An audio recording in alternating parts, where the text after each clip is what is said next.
today, as far as just kind of limits the amount of work I got to do. If you guys don't know, now you know. Combat Cannon tomorrow on DT3 the Boom Man's channel around 10 o'clock. Be starting around probably around now actually. We probably get it started around 9:30, 9:40, depending on how how we do the intro and stuff like that. But that's probably around the time we will be getting started for that. Man, I hope everyone had a good time as far as their bets, as far as everything else went. I hope all this shit's at the right angle and stuff like that, because it seems kind of low. Seems good now. Yeah, I hope everyone had a good card as far as how it turned out. I mean, I know that a lot of people are probably pissed off, complaining as far as not doing too well with the betting this past weekend, and that's because we had that show, we had a bunch of kind of crazy upsets, but like I said, people, if you were listening to me before kind of everything started, before this card was getting underway, man, I was saying this is going to be a tone setter for the UFC. I was saying this is going to be kind of the UFC's way of kicking off the year, like it is, obviously. But not only that, but like I said, setting a tone for as far as what they're going to bring and the frequency of like good fights they're going to bring throughout the year. And I thought that we totally saw it, from being able to call up people like Josie and her come out and put on a great performance against Wu Yunan. Come on, like just having the ability, as the UFC always does, to be able to call people up on a short notice and pull good fights out of seemingly thin air, or just people out of thin air, and having that deep roster that they have, man, that's what makes them an absolute threat, and kind of that's what makes them number one. And that goes so far in so many sports, and I think that's why we're seeing this huge what I mean, consistent 14 cards, 14 fights a card now. Because I mean, before we would see kind of 11 or 12, maybe they'd have a backup on there, they'd put like a one backup on there, or have a couple backup people standing by, which is always good, which they still do, don't get me wrong. But as far as stacking the card, knowing that most likely, if these matchups do result in COVID, one of the best ways, if it's not a direct, not a direct thing, and they're not too bad, is to just push the whole card itself. You know what I mean? So we've seen not even a couple fights pushed onto this card. I think we've seen probably two pushed onto this one. So it's kind of like we're just kind of going down the line. You know what I mean? Consistently pushing down these different fights through the cards, and that's kind of been the way it's been. Dan, by the way, I don't know if you are here. Dan is with me. If you guys are wondering, Dan is with me. Yeah, the nurse is I'm here here. again. Okay, Perfect. enough of the nurse thing, but how's it going? It's good. It's the best. It's good, man. It's good.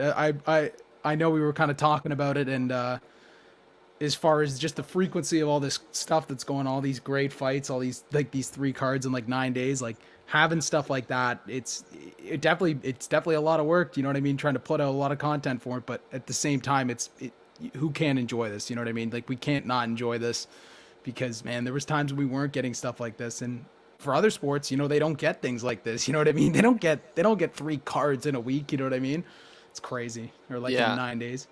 yeah. No, obviously what we saw on Saturday was awesome, and obviously we had a little bit of a dry spell, a little New Year's break of a couple weeks, and it was obviously tough couple Saturdays. Honestly, nothing really to do, but Saturday it was all worth it for Saturday. For the most part, delivered big time. What we saw in the main card was insane. The amount of upsets combined with what we saw in the main event, which I'm sure we'll get to in a little bit. Yeah, you can't ask for much more. And it's, just as you said, major tone setter for 2021. I mean, like I said, we'll get into it. We'll get into the main event, but I can't too much. I got to break it down tomorrow. We're probably going to be going over it tomorrow. Like I said, people, Combat Cannon. I can give my take. You can save yours. Okay. That's perfect. Yeah, I'm totally down to do that. I'll give a basic ass little take, and you can play right off of it. As far as, let's talk about this title card, because I always like to talk about these title cards and fuck around with it. You know what I mean? We got Neil Magny, I believe, dressed as Prince. Dan, was that who we thought it was? I didn't even get a chance to look it up. Like I said, that was my off the bat reaction. I don't know. I could be wrong, but it's a Halloween costume, and you got Chiesa as a pirate. There was a better one as Chiesa with, like I was saying to Dan, in a bird costume, but he was in the background of the photo and he had a couple people in front of him, but it was a great costume. And I was like, that would keep rolling with my theme of good Halloween, kind of crazy Halloween costumes. But I was gonna I, say you're playing into that theme, man. You love that. I mean, I just love a nice, love a laugh, like I said, but it's not a jab at them. Like I don't want to take fucking, you know what I mean, shots of them, shots of them being knocked out and photoshopping onto bodies, because it doesn't look that well at the end of the day. But I mean, if they're playing into the comedic photo and I can grab something, you know what I mean, make people laugh, you know what I mean, we'll do that. What's going on, people? What's going on in Tangible Boxing News? What's going on? What's going on, Mark? Appreciate it. Big ups, man. Appreciate it.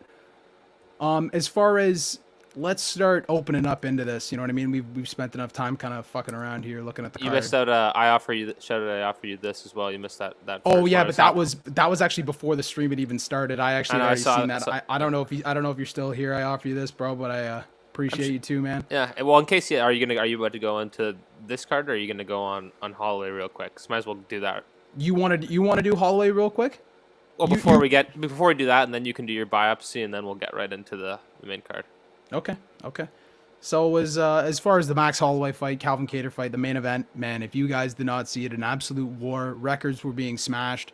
Man, I think that it kind of goes back to what we were saying last week, and I think a lot of people were, maybe doubting Max Holloway, maybe, and a little bit of doubt had crossed my mind. Like I did pick Max Holloway via decision, but at the same time, I think people did have that little bit of doubt since what we had seen, you know what I mean? Like coming off those two hard fought fights, both iffy decisions against Volko. I mean, not both. I mean, more so the second one, but that's my opinion. I know he won it on the judges' cards. So I want to ask you this. I'll tie it with you with this. Because like I said, Combat Cannon Podcast, tune in tomorrow on DT Through the Boom Man's channel, and I'll be talking about the Max Holloway fight because that was one thing we wanted to, leave for Tuesday. But as far as this, in my opinion, I thought that fight was amazing. I thought that fight, like I said, pace setter for the year. We're going to see even better things, and I think that it's phenomenal. I think that I can appreciate a good hard fought from two guys. One guy that doesn't have the will in him to quit, doesn't have the will in him to say no, but just keeps hammering it home, keeps coming at him. Like I was making remarks to I believe Jason Voorhees with the machete. I was just coming right at him, unkillable. You know what I mean? Like just could not stop him. Max Holloway was throwing everything at him. I think it would have taken some sort of firearm to get Calvin Kattar out of there. I don't think any man could have been able to do it. Tony Ferguson style, like Tony Ferguson, Gaethje esque. Like it literally, yeah, nothing could have got Kattar out of that ring. Man, I think that I think that it was huge. So I'll pair this with you. I'll leave it at that because, like I said, tomorrow everyone tune in. DT Through the Boom Man's channel. We do a podcast every Tuesday. MMA news. We kind of talk about some things that maybe people wouldn't talk about, and we're wrapping up. We're gonna wrap up the last main event, and we're gonna go over obviously Wednesday's main event, and we're gonna give our take on the Saturday main event. And we got the top 20 on ESPN that we're going to give our take on. So we got a lot of stuff that we're going to go over. It's probably going to be one of the longer ones we ever have. So, man, appreciate it. As far as, Mark, man. Shout out to Shad. Yeah, man. Shout out to Mark, man. I appreciate you sharing my stuff, man. I appreciate the love, man. Everyone knows Mark is like a dictionary when it comes to boxing and just a wealth full of knowledge. Gerald McClellan, hey guys, hey, big up guys, salute, just somebody on the MMA knowledge. Mark shared you. I appreciate it. Like I said, Mark, appreciate you big time. As far as, so I'll leave it at you with this, Dan. What was your opinion on the fight, and where do you think is next for Max Holloway? Okay, so first off on the fight, obviously, yeah, I guess as I said in my my take on the fight, I thought Kattar had a chance. I didn't bet. I ended up betting majority of my way was going towards Holloway. Mostly through my parlays. Then that ended up dying on the co-main, but Okay. we don't need to even touch on that, obviously. No, but yeah, I thought Kattar had a chance going in. Obviously, not really doubting Max whatsoever. I thought we were going to see the best of Max. We were just going to see potentially a crazy things from an up and comer, but. No, what we saw from from Max Holloway was just historic, right? Like that's all you can really say about it. Like not only like in the fashion that he that first card of the year. Like I don't think maybe like obviously some people were maybe looking on him like he wasn't even on a pay-per-view. Obviously it was a big fight night, but all those things. But then Max Holloway went out there and put on and crushed, yeah, as you said, several records. Like I just wanted like you just kind of have to go through the stats real quick, and I have them pulled up. I just want to go through. Beautiful. I'll just obviously set the record for attempted 744 significant strikes. He landed 445 of those attempts, so 59% accuracy rate on those. Like 56 significant strikes in the first round, 89 second, 75 third. The round I had actually bet this. We know shout out DT3 the Boon Man. His prediction was third round submission from Holloway, which was actually we didn't end up seeing any grappling attempts from Holloway because as he said in the post fight, he said no because it's my favorite thing and it's the best thing about Max Holloway. He's like they were saying he was one of the best boxers in MMA. He was going to beat me with his excellent boxing, and obviously that's one of the ways he was going to end up winning the fight.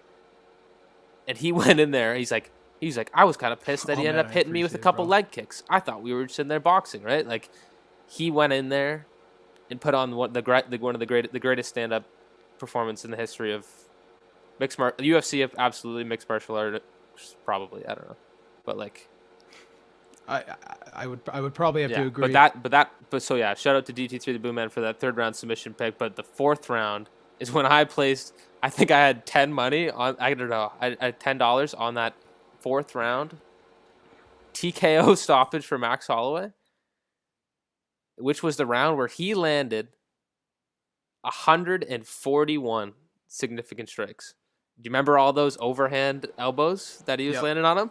Yep. With Herb right there, and like, I don't discredit Herb or like say it against Herb. Like, there's no instance where Herb could have stopped that fight because every single time he said, "Cater, you gotta work." He'd give him a second, but he'd throw a haymaker over the top. He'd throw a jab down the middle, and it was insane. It was insane. But that's all I'll say. I didn't. Most of my money was hung up on crazy split decisions after all my parlays were dead. So we'll let that card rest. Let's move on. No. We're going into the bet breakdown now. We're talking about the biopsy. Let's go to the bet biopsy, baby. We got to go to the bet biopsy. Congrats on your. I know. Yeah. Shout out the surgeon. Everybody's got to follow this guy. Like, had a great first week of the year, and let's keep it rolling. Absolutely, people, and I appreciate you, Mark, man. I appreciate all the follows, all the people coming through from Mark's channel on the boxing. Maybe don't know too much about MMA, but like I said, this is one of those channels where you can always ask questions, and I'm here. We're here doing the work for you guys, so you don't have to, maybe watch hours and hours of fights, because that's what we do. You know what I mean? That's what I do. You know what I mean? And that's what we're here doing.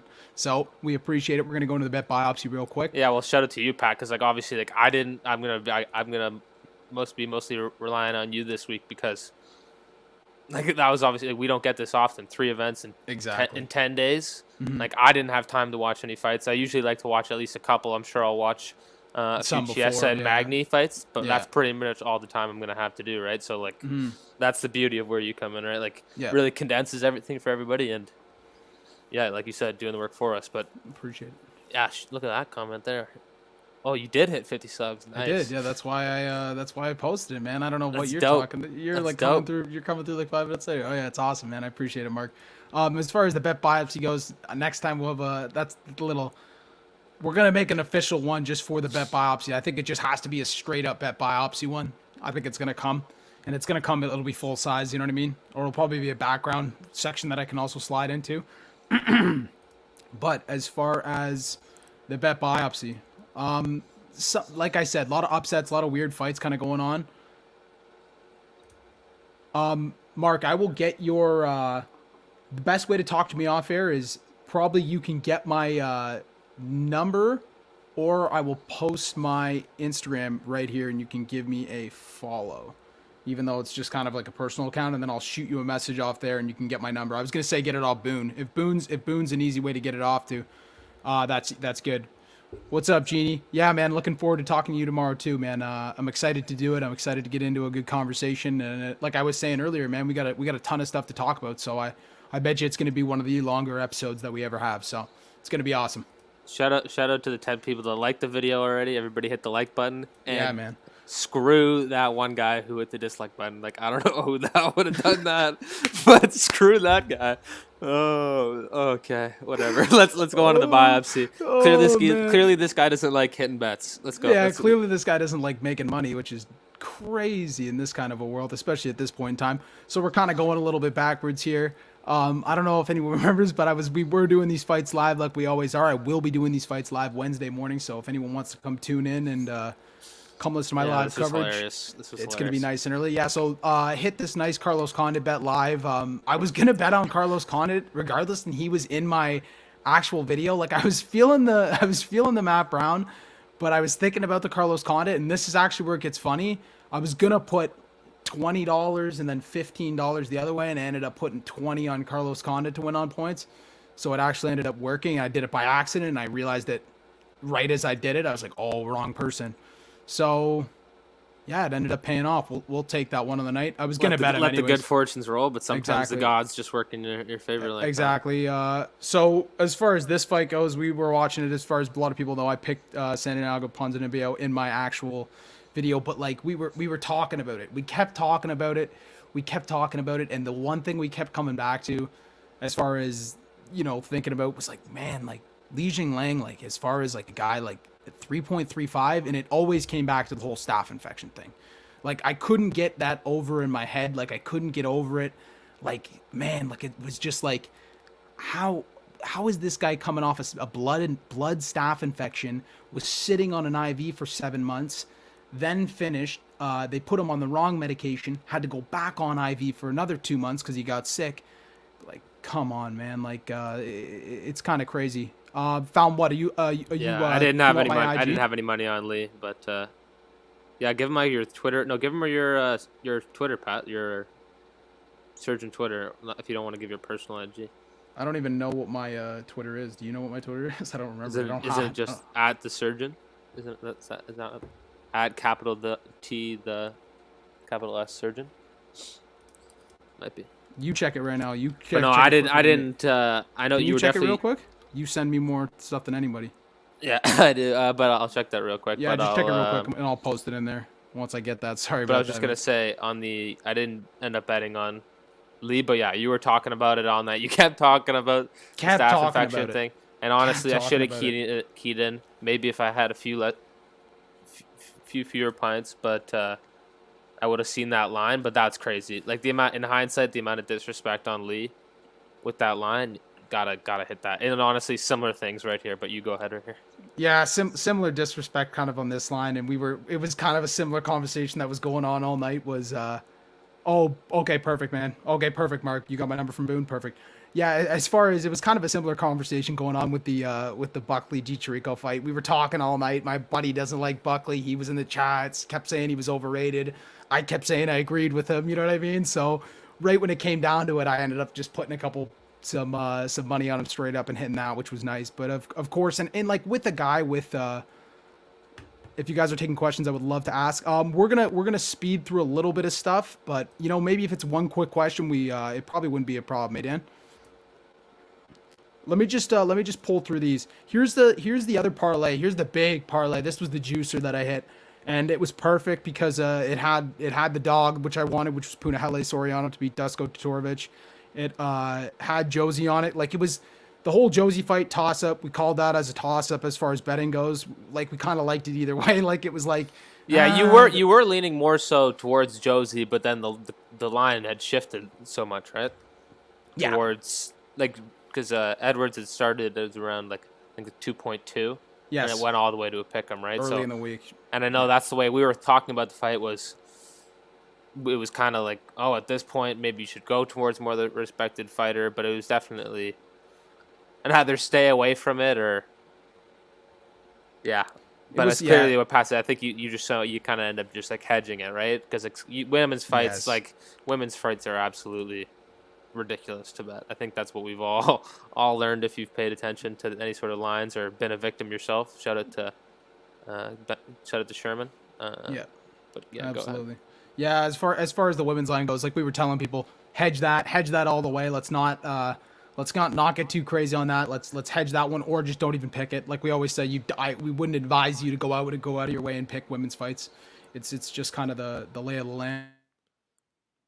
As far as the Carlos Felipe fight and the Ramazan Amir fight, those were fights I was pretty confident on. I was pretty confident with Carlos Felipe. I mean, as far as when the fight ended, was I confident that he would win? Absolutely not. You know what I mean? Like, I was kind of shocked. You know what I mean? I was kind of like, okay, like could have gone either way as far as the way the scoring goes. You know what I mean? It always kind of wavers from fight to fight. We don't really know what to expect. And earlier in the night, we had already seen a Sarah Morris. We had already seen her kill one of my parlays. She was the only fight on my one parlay that didn't hit, so I was pretty mad about that. Which people don't miss, like as we said on the breakdown. I don't like. Don't bet on women's fights. We said it. I just said it. I just said don't bet on women's fights. And in the moment, but talking about it. But Pat, what did we say in the breakdown? Don't do it, and that's why I don't think either of the women's fights were official picks. Am I wrong? No. Yeah. So like, you just shouldn't like. Obviously, in the moment, we're idiots. I bet on drinking. Everything though. We start smoking a little bit. Exactly. People. We'll bet on anything that moves, right? Yeah, like it's kind of crazy. But these are not the bets that we're advising people to make. But like in the scenario where you get a toss-up fight like that you could hedge in a parlay.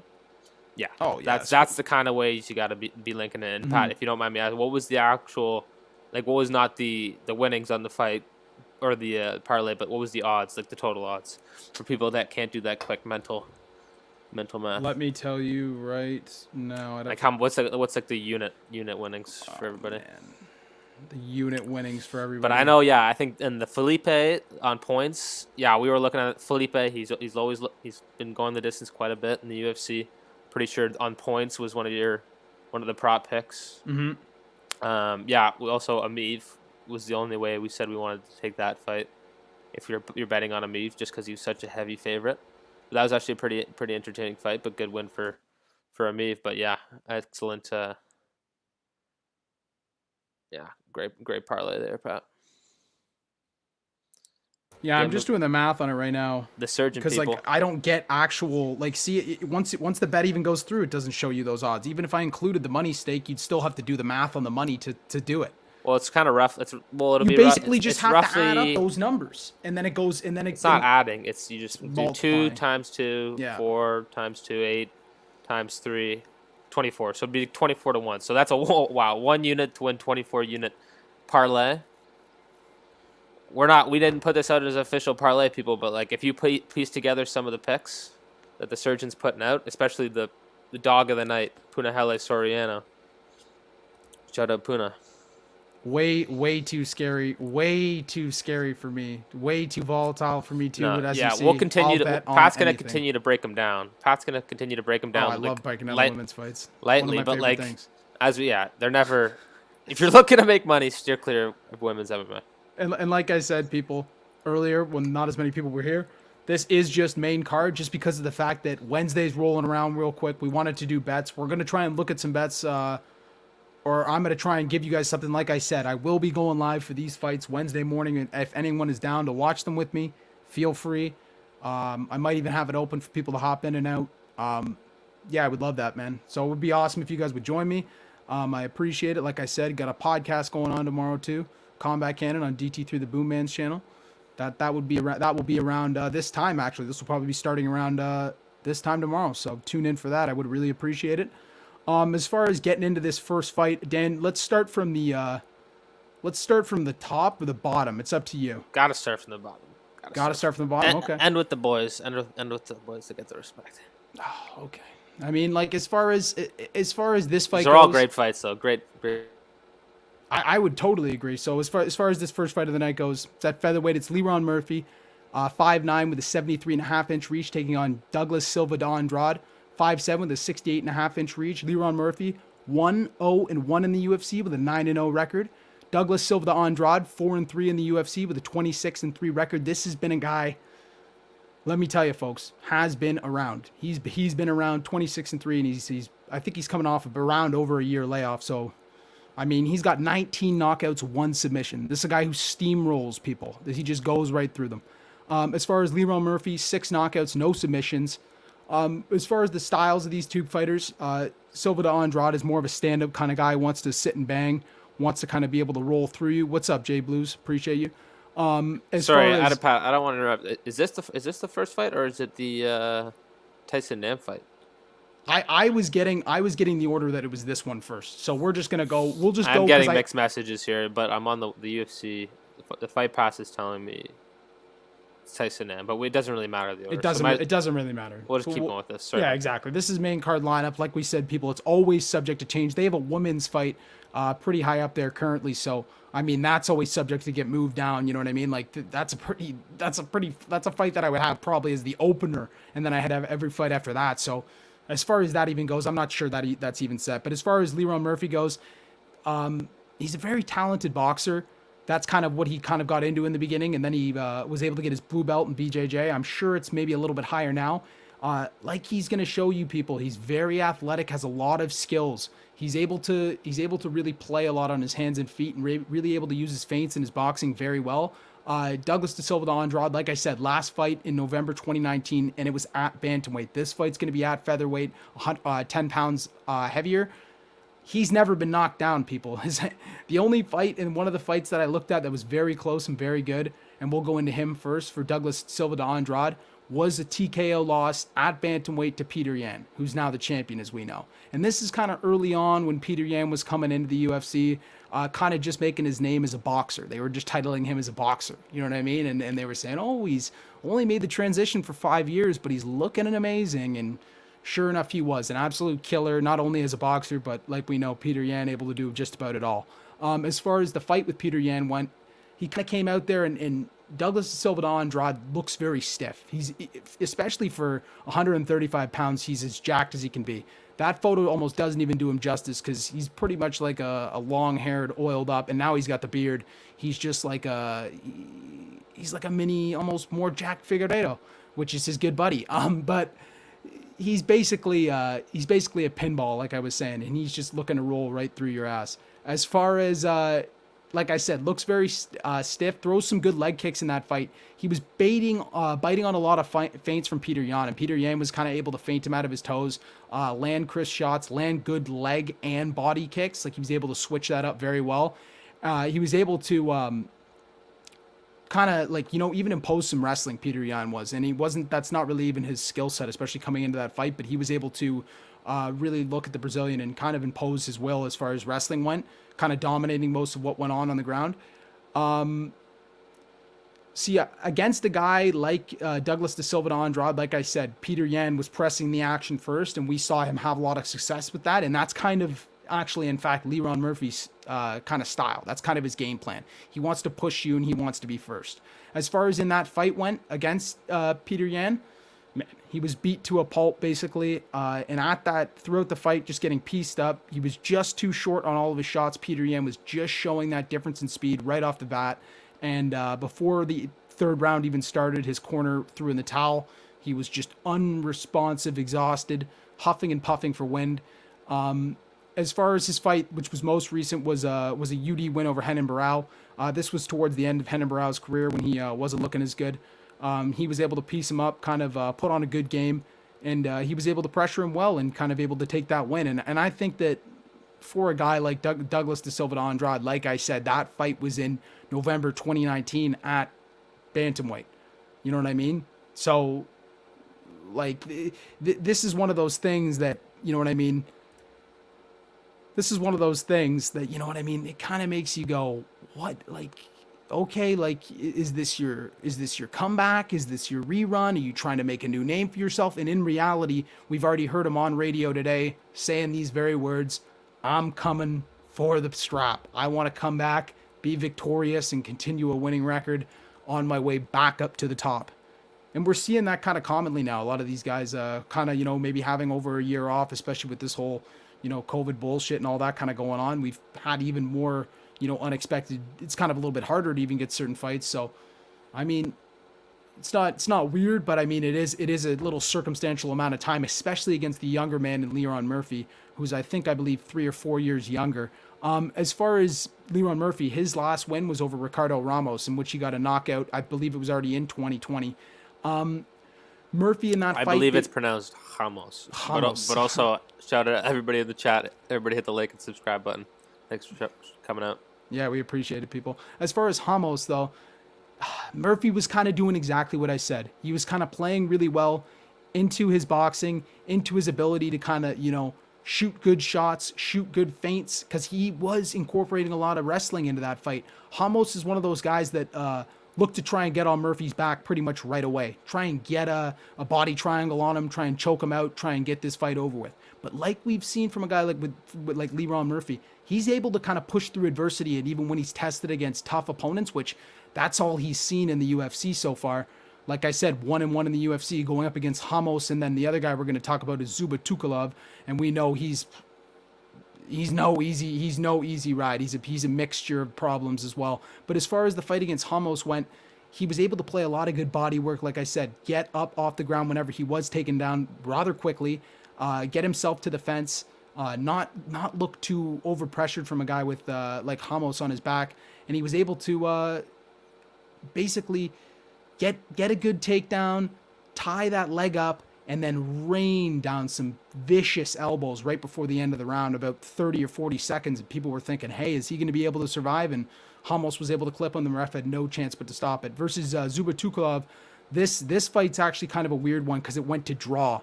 So as far as this fight kind of went, it was a very good fought fight. As far as we saw a lot of Leron Murphy's, like I said, his ability to move. He's able to move a lot, especially in that arena. It was very hot. That was at the first time they went to Abu Dhabi when it was super hot and the AC broke.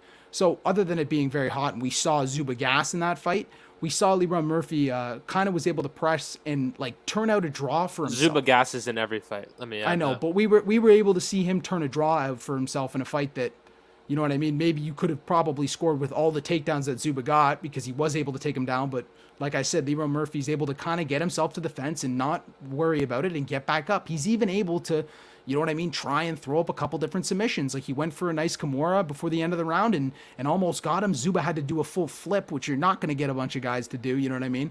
And as far as that fight went, though, he did kind of rush in a little bit early and he was clipped. He did get clipped and dropped from Zhuba in that first round. So that's why it was such a good fight in my eyes from Leron Murphy, because he was able to, and people might have, oh, that's not a draw, blah, blah, blah. Well, guys, I've come with the reality of you can sit around and hate the judging and hate the scoring and all that type of shit, and there can be fights that don't go your way and blah, blah, blah, blah, blah. But at the end of the day, it's going to be the way it is. And you know what I mean? We're not going to go back in and find a way to reverse it or not call it what it's not. You know what I mean? But I point something out that's close. I'm not going to sit here and go, oh, it's one-sided. Like, no, like it's a draw. I'm going to tell you what they called it. And like I said, it was very close. Like, he got dropped in the first round, was able to get taken down, but able to get back up, throw a bunch of good shots, throw a bunch of good leg kicks.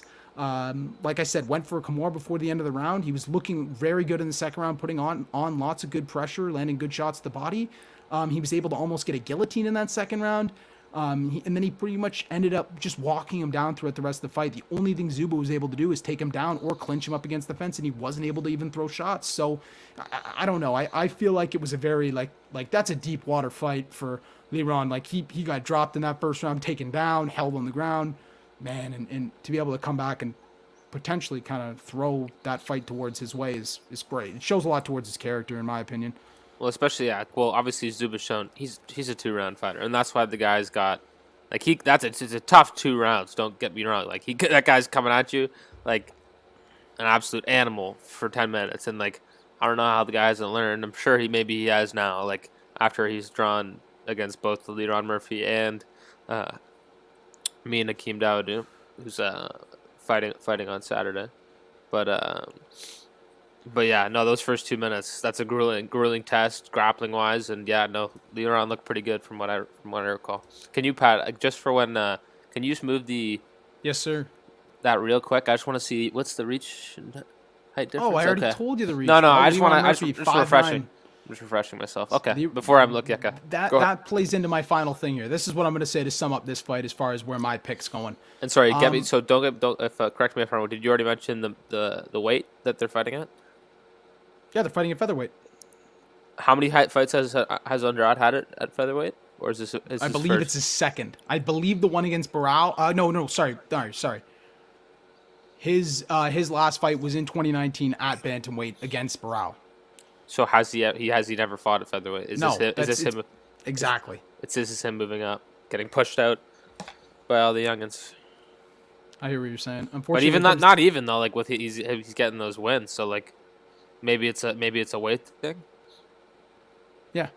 I think it's an age thing. I think it's an age thing. I think it's him getting up in age. I think it is a weight thing though too. Because in that last fight, you don't really want to go for those bigger guys when you're older though. To be exactly. Fair, so this is where it all plays. That's the Aldo. That's not what the Brazilians do. The Aldo thinking is, let me get those lighter guys. Well, okay, listen.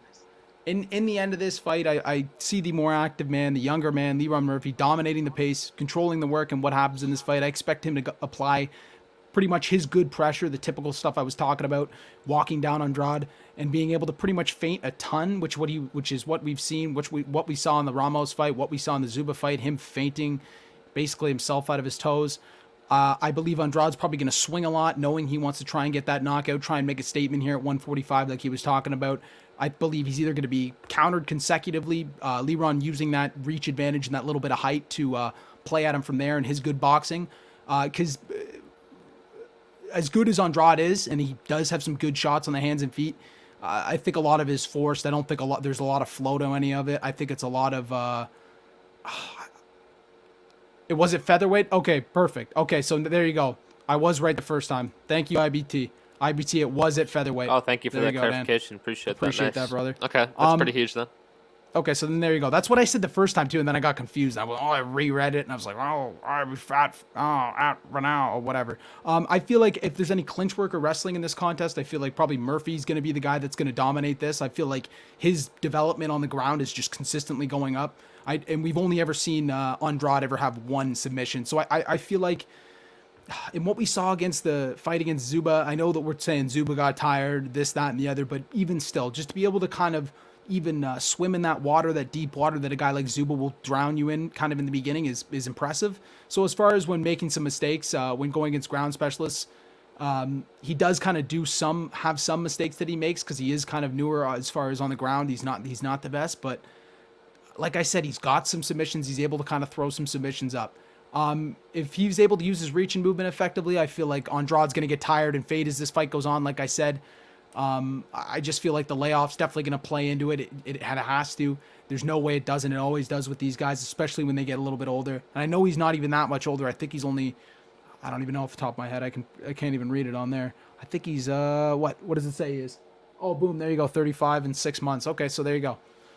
He's already 35. There's a little bit of an age discrepancy here. I feel like just the more hungry guy is going to be able to go out there and pretty much this is a fight that for him, as far as it not being a guy like Ramos, it not being a guy like Zuba, this is a guy that's probably going to want to stand with him. You know what I mean? Like I said, Andrade only ever one submission. I feel like, and he's never been knocked out. Like I said, the Peter Yan fight, they threw in the towel. Like that's only ever knockout loss. So as far as all that kind of works, I feel like I just feel like I have to go with Leron Murphy. I feel like Leron Murphy is the guy that's probably going to be the guy who's going to push this and younger, fresher, hungrier guy kind of thing. I don't know. Yes, yeah. yes. Makes sense. What do you think? I'm just gonna have to side with you on this one. I think we haven't seen Andrade in a while, so I don't know about. And that's if this is coming from you, the guy who loves betting on his Brazilians. So I know, and I like Leron Murphy, what we've seen from him so far. I just got to check the order these are in. So these are in backwards order, I think. Yeah, sorry about that. No, it's all good. Okay, so it is the Nam fight on there first. It's all good. So yeah, as far as odds here, like we're gonna stack it in this episode, like I said. Oh, jeez, okay. If this was later in the day and Pat was drinking, we'd see him betting on Andrade if he had a couple drinks. But yeah, exactly. It's too early in the morning here for me. I can't be drinking that early. It's too much. No drinking on Wednesday, but I will. For everybody around the world, we're in Canada.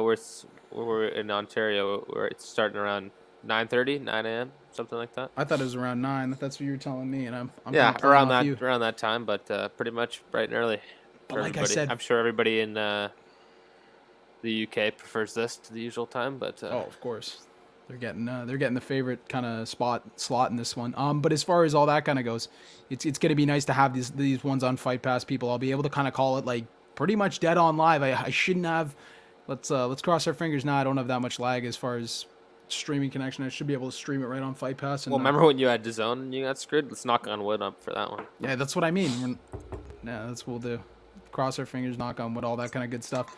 As far as here, this is another one. Sorry, no. Let's just stick it. Yeah. So as far as like, Yeah, obviously, like maybe if you're trying to throw Murphy in a parlay,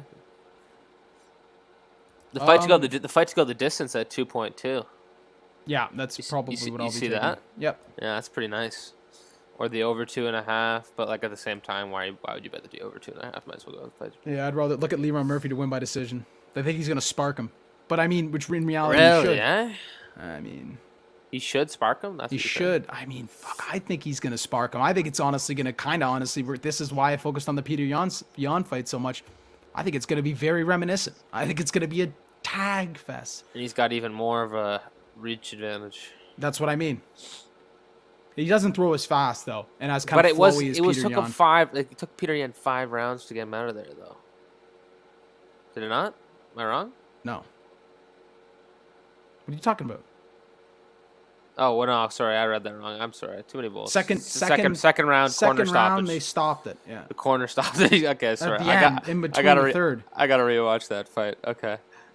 Yeah, so okay, he was so no, gassed. That was okay. the kind of the biggest part about it. Which Fair actually, enough. But maybe like that was at bantamweight. He's moved up.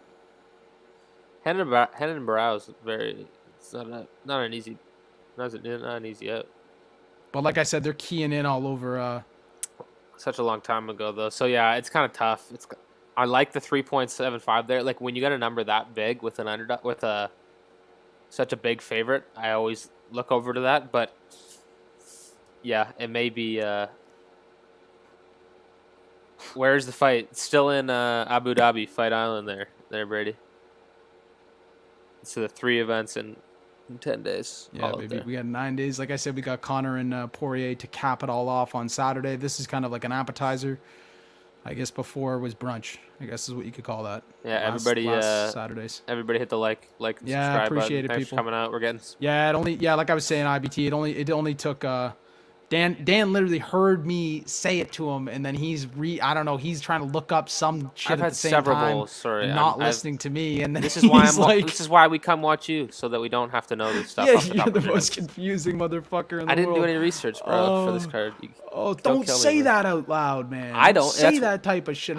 I'm coming to be your I'm coming I know, to be man. your. I appreciate it. I'm coming to be your backup. I'm not coming here to spout the knowledge. That's what we're all. Here, we're all let here me for, hide but that. I'm helping comment. I out break some appreciate- of these numbers, but yeah. Yeah, no, like as far as it's some of tough. these numbers, It's a I'm tough probably one. gonna go with. I'll probably take. Like I said, I'm a big decision guy, but I mean, and like I said, on not all broad- the numbers out are out either. That's exactly. The thing. Not all Like, the we don't numbers are have out. like This is early. do you I think guess early, Leron? but- Do you think Leron could choke him? Like, or like, are you just gonna go KO TKO maybe? Leron's if never that's had. available? Leron has never had a submission, so we would. So you probably go just KO TKO if it's much of a difference, I but actually it'll probably wouldn't mind that though. it'll probably be pretty much the same odds anyway if he hasn't subbed somebody. So yeah, no, that's not bad. If you think Leron's going to pose a lot of problems, first fight on the main card. No, sorry, it's not. It's not first fight on the main card. Sorry, second. It's fight, a weird order, Dan. You don't know what the order is. It's all gonna be. But hey, no, everybody's looking to make a big performance. So yeah, I don't mind that, or I don't even mind it. Like I said, first fight of the night sometimes is a decision pick for me as well. Is this the main card? This is the main card. We are just talking main card right now. We are just doing the main card on this one. Like I said, I will be going over the undercard live, but as far as main card bets and main card props, this is all main card. As far as the next fight goes, this is the fight that Dan thought was first, correct, Dan? Well, I'm just going off what I've seen on Fight Pass, but yeah, the Tyson M one. Yeah, I think it might be Tyson M because they want Tyson M to come out here and starch him. But you go ahead. Okay, this is one of the ones that, and this is what I will admit, I need to rewatch because I've seen it. I need to rewatch the Kai Kara France. I didn't get a chance to rewatch it yet with such a short timeline. The Kai Kara France match between Tyson Nam and Kai Kara France. But as far as that goes, as far as this fight goes, we got a flyweight bout at 125 pounds between Tyson Nam who's 5'7" with a 68-inch reach, facing off against Matt Schnell, who's 5'8" with a 70-inch reach. Funny fact here, Matt Schnell's middle name is actually Danger. That is not his nickname. So that's pretty cool. As far as Tyson Nam, 2-2 in the UFC with a 20-11 record in MMA. Matt Schnell, 4-3 in the UFC with a 14-5 record in MMA. Tyson Nam, 12 knockouts, 1 submission. Matt Schnell, 2 knockouts, 8 submissions. He comes on heavy with the hands and feet, but he's a boxer / BJJ specialist. You're going to see his hands are very good. He does kind of tend to throw them a little bit recklessly, but they're clean. A bunch of those shots are clean, but it's MMA where you can get clipped with a lot of other things. So he needs to kind of really, he showed some good leg kicking ability, but he really needs to kind of keep rounding it out. As far as him as well, he's also got 9 first-round finishes. And every time in the first round he's lost, like I said, he's only 14-5 in his career. And every time he's been knocked out, he's been knocked out 3 times in the first round. So you could say he's a first round, we could really, what's up, Brett? We could really say that this is probably going to be this could be a first round here. When we look at the first round money here, we're probably going to lay some hard chalk down on this fight just to, or at least see where it's at. And then if it's good enough, then it's going to be an instant buy. As far as Tyson Nam, 12 knockouts, 1 submission. He's a guy who's been around. He's fought guys like Marlon Moraes. He debuted in the UFC for the first time against Sergio Pettis. Man, like I said, he's fought a list of guys that are A1 guys, that are guys that have been around for a long time. And in reality, the reason they've been around a long time is because they're good guys. He hasn't fought any shit cans. He hasn't fought any layup fights in the UFC. He's always taken the hard fights, and he always brings a tough fight. As far as, like I was saying, he kind of brings this tight kind of Muay Thai kind of style, but he's looking to catch and counter a lot with a lot of your shots, kicks, punches. He's looking to really slip and shoot that one hard shot. Usually that's his right hand. He really wants to land that rear right hand and pretty much find a way to stop you. You know what I mean? Find a way for you to not be able to keep going as far as, continuing on in the fight. I mean, he does a pretty good job at doing it. His last fight being against Jerome Rivera, knockout win. He kind of walked him down, like I said, very slowly, very well paced, not trying to force anything, kind of catching. Like I said, trying to just catch those couple kicks. Rivera was actually kind of getting off on him. Rivera was people would say, oh, Rivera's kind of piecing him up right now. This fight's definitely 1-0 for Rivera. But right towards that end of the round, we saw when he was able to land that right hand, we were like, uh-oh, this is his power shot. This is his money in the bank. And if he's able to land it and he realizes that, well, he's gonna nail Rivera soon. He ended up eating a couple leg kicks, kind of walking through a lot of kind of stuff. But right at the beginning of the second round, he was kind of looking for this. This one's happening at flyweight, 125 pounds, IBT. When he was kind of just starting out that second round, he was kind of coming in with a heavy side kick. Rivera was, and like I said, Nam was able to kind of catch and counter, throw that right hand over the top, drop him and finish him, and it was awesome.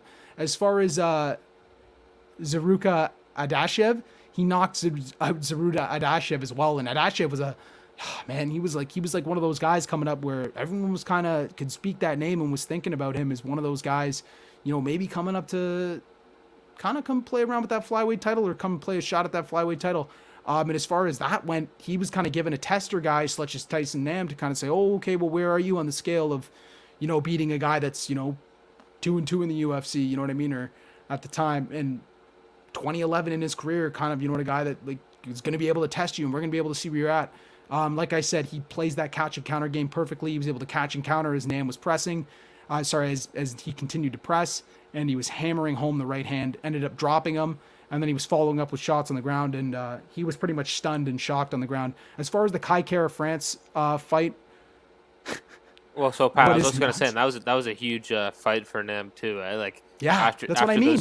Those back-to-back losses, he got knocked out both, right? And then no, it was a decision loss. Oh, sorry, decision loss. Yeah. He got knocked out, then he got decision loss against Kara France, and then he's like, if I don't win this fight, maybe it could be short short-lived UFC career, but yeah, came out and absolutely stunned us all in that on that card. Yeah, absolutely. I think that was It was an early fight. I think it was maybe first, second fight of the card, early prelims. But yeah, I remember that. As far as Matt Schnell goes, like this is, I don't know. He's coming off a knockout loss against Alexander Pantoja. In that fight, he was kind of standing in the pocket, just trading some shots right off the bat. Like, and you could just see it. He got dropped hard by one momentarily, down to one knee, and kind of came back up.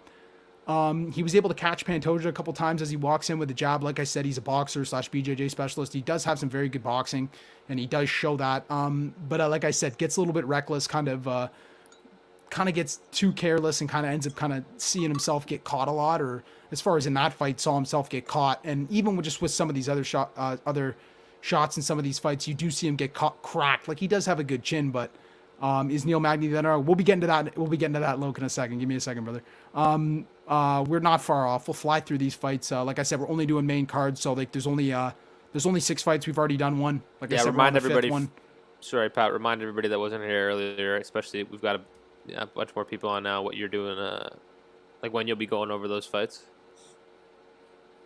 Oh, sorry. Yeah, people, come tune in Wednesday with me, man. Some people should. If you got some time on your hands, if you're not working, I know it's a little bit early in the morning for certain people, but if you want to come watch some UFC with me on Wednesday, I'm going to be here. I'm going to be doing a live stream. And as far as tomorrow, I'm doing Combat Cannon tomorrow at 10 o'clock. So come catch me on DT3 the Boom Man's channel with him, and we're going to be slicing it up on MMA. As far as Matt Schnell here, just getting back to him real quick, we'll finish off with his last couple fights real quick. Like I said, throw back to the stats. Which way you finished one? Yeah, no problem. Sorry, Loke. I was just pulling the. Yeah, no, I know. Oh, there they are. As far as Jordan Espinoza was the fight before, like I said, so Pantoja, he kind of fought him. He was kind of coming in. He wobbled Pantoja as well. Oh, man, but then he kind of rushed in, kind of got overly aggressive, like we've seen lots of fighters and lots of different kind of fighting styles. You rush in, and he got caught with a perfect check hook, almost using all of his momentum against itself, dropped him like a sack of potatoes, and he was done. As far as the fight before that, he fought Jordan Espinoza, in which he was able to pull off a submission victory. Like I said, this guy has really become a BJJ specialist. 2 knockouts, 8 submissions. Like trust me, you'll see him go to the ground. He's able to kind of really transition through things very well. He knows the different leveling to the jiu-jitsu system, and he's able to kind of set you and play you into little different traps through submissions. Like if you're going to do this, he's going to do this. He does it very well and very quickly. In the Espinoza win, he was able to basically stuff a TD, put up a guillotine, get taken down, and then he was able to throw that triangle up from the guillotine. It was pretty beautiful. You could see him setting it up the whole time. And then as far as he fought Luis Smolka, he also submitted him. He was showing Luis Smolka a big difference in speed in that fight. He was landing the 1s and 2s, not even letting him get set. He slammed him with a great body lock, and then he pretty much went for that guillotine, wound up getting the triangle from the bottom there again. And then he fought... I wanted to look at the Inuki Inoue fight. Dan, what was that? Was that a draw for Schnell? Split decision. Yeah, okay. So, man, in that fight, like we saw 2 guys. Inoue was able to take a lot of shots. He basically didn't bother him. He was also taking tons of leg kicks, is what Schnell wanted to do in that fight, and those kicks were able to kind of really slow him down and able to stop him from coming in so quickly. And man, I think that he kind of put a big pasting on that leg, and that's kind of what was able to get him a lot of points. He was able to use good boxing and good pressure, but he did fade a little bit in that fight as far as Inoue just having that chin to basically take all the types of shots he was able to trying to get, and stop the couple takedowns he was trying to get in on too. Like I said, he likes his submissions. As far as he loves that triangle choke. He's got that a few times. I think he's got 3. His only 3 submissions in the UFC have all been via triangle choke. He's a triangle choke. Yeah, never mind. Yeah, no, I'm right. As far as the betting odds, let's check those out real quick. This is. I want to look at these. This is a real tough one here too, right? Like you got 2-2 in the UFC versus 4-3 in the UFC. This is set pretty right though. I think this is set. Yeah, I have it maybe a tad closer, but this is set. This is a pretty accurate line. I would probably agree. What are you thinking as far as any of these? So what was your pick before, like, when you're doing the breakdowns before really looking at the odds? before we're looking at the odds, like I said, I didn't even write this one down. The one fight I didn't get a chance to watch at Kai Kara France. I want to watch that decision loss with Tyson Nam. I need to watch that before I can probably make a certain decision, but my gut is telling me Match Snell. I've been a Match Snell fan for a while. Yeah, that's what mine's been saying as well. Something's been telling me Schnell. I know Tyson Nam's no walk in the park. We've seen worse guys beat Tyson Nam. Albeit he's looked a lot better since, but like those guys that Matt Schnell has fought in his career. Like he's the younger guy, but obviously the more seasoned guy. It's a very tough call. And Matt Schnell has a slight reach advantage, right? Slight height and reach advantage. Like this is super close. Like, yeah, Schnell's got the 2 inches. Like I think, reach. Yeah, I don't know. 1 inch. I'll be looking forward. I think you'll probably be looking for how they're looking on the scales tomorrow, and then you'll probably watch that fight and maybe you'll probably be giving your pick on the spot, but. Oh yeah, no. When I see the scales, for sure. For me, I might even do a quick video. Too tough to call right now. Let's look at some props. I think. Yeah, let me look at some props. Let me just say this. This for 1 second, just so I can see that other. Go the distance 2.1. I don't. That's not very. I don't know if I'd bet on that. We've seen both guys get finished. I don't know if I'd bet on the fight going the distance. Man, did it have props out for rounds yet, Dan? When you were screen capping these for me? No, it didn't. Only the main event when I see people, like I was saying in my notes earlier, and I said this earlier. IBT, that's how I had you pulled up. We're hammering the first round. Match now 9 first round finishes. 3 of the times he's ever been knocked out, and that's like he said, he's 4-3 in the UFC. He's 14-5 in his career. Man, 3 of those times in the first round. So we're gonna hammer that first round. If we can get some good money, they might already be keyed into it. But if we can open that lineup and be hammering looking with our eyes at that line, and if that's a good line, like I'd suggest taking it, people. Like even if you're taking Tyson Nam or you're taking Matt Schnell, if you want to play around with it both ways, if the money looks good on it, like let's do that. But as far as me, Schnell's coming off the first round KO loss in December 2019. Pantoja here. Let me put this up here real quick.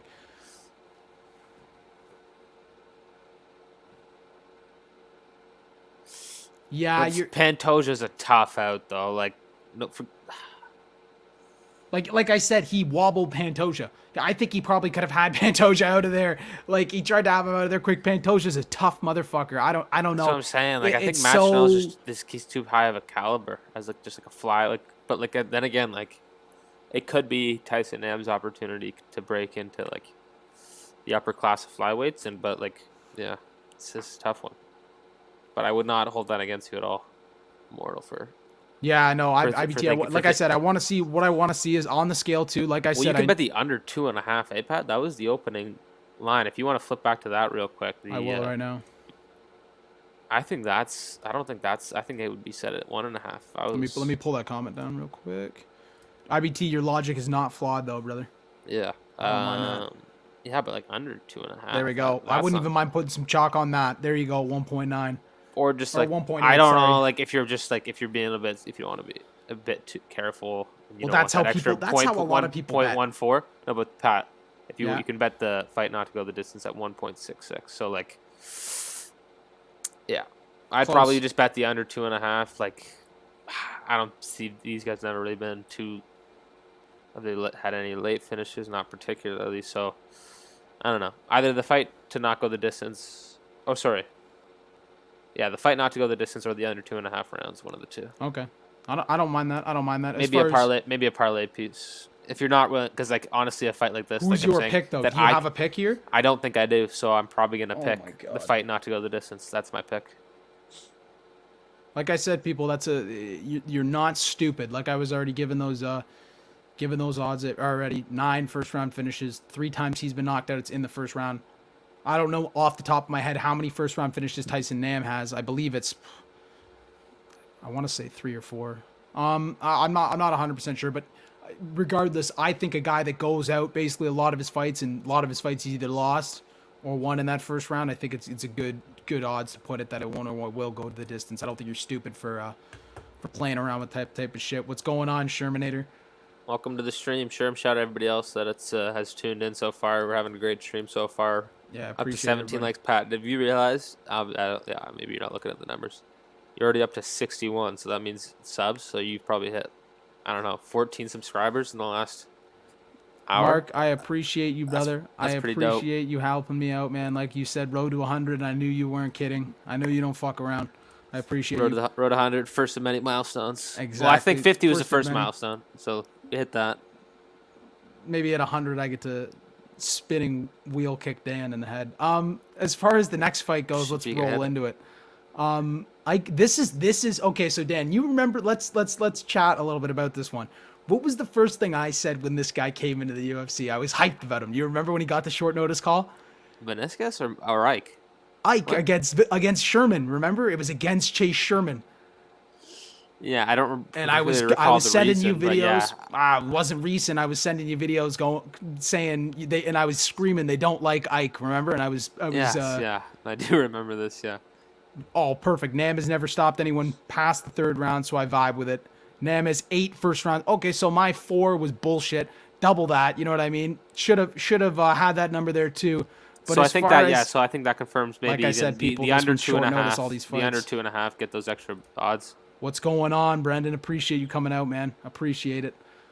Everybody hit the like button. Absolutely. Let's get up to 20 likes here. We're at 18. Brady would pay to see the spinning wheel kick. Yeah, that's for subscriber only.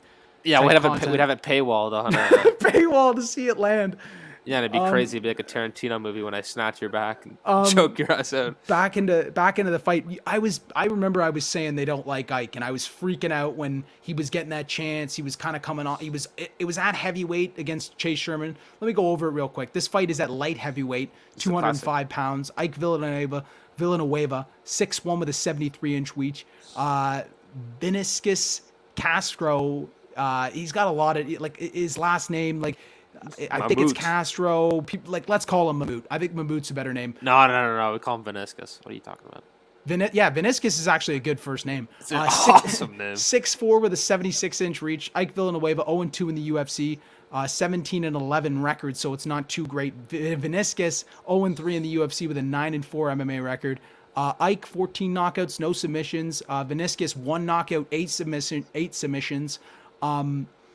Ike kind of wants to press you and put hands on you. He's got some good tight boxing. Like I said, his first fight was a short notice call at heavyweight. He had previously, in 2 years prior, had actually fought Dan, and I never even knew this. I probably looked this up the first time. He had previously fought at middleweight. Did you ever know that?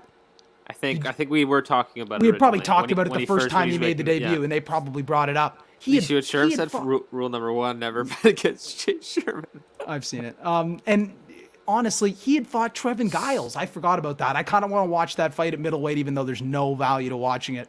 Maybe one day I'll end up watching it when I'm watching some Trevin Giles tape. As far as his last fight, he's coming off a TKO loss to Jordan Wright at light heavyweight. But this is actually the funny thing. Jordan Wright actually moved up from middleweight to take that fight at light heavyweight on short notice against Villanueva.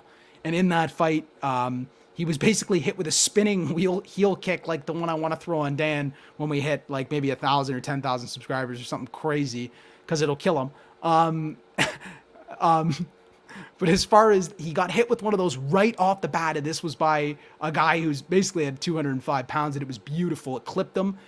It caused him to rush in and then Jordan Wright was able to kind of spin him off against the fence, land some good elbows, a ton of knees, like maybe 3 or 4. He kind of just sat in that tie clinch and kind of just boom, boom, boom, raining down knees, split him open real bad. I mean, like inner eye hanging down over into his eye, lots of blood. It was pretty gross. Enjoyable though. He knew it right off the bat. The ref knew it. They split him. Herzog split them right off the bat and said, you know what, we got to get a doc in here to look at that. Right off the bat, the doc said, no way, that fight is over. That was a TKO loss, like I said, to Jordan Wright in his fight before in the UFC. TKO loss to Chase Sherman. Basically, in that fight, Chase Sherman had the length and the reach and was able to kind of dictate.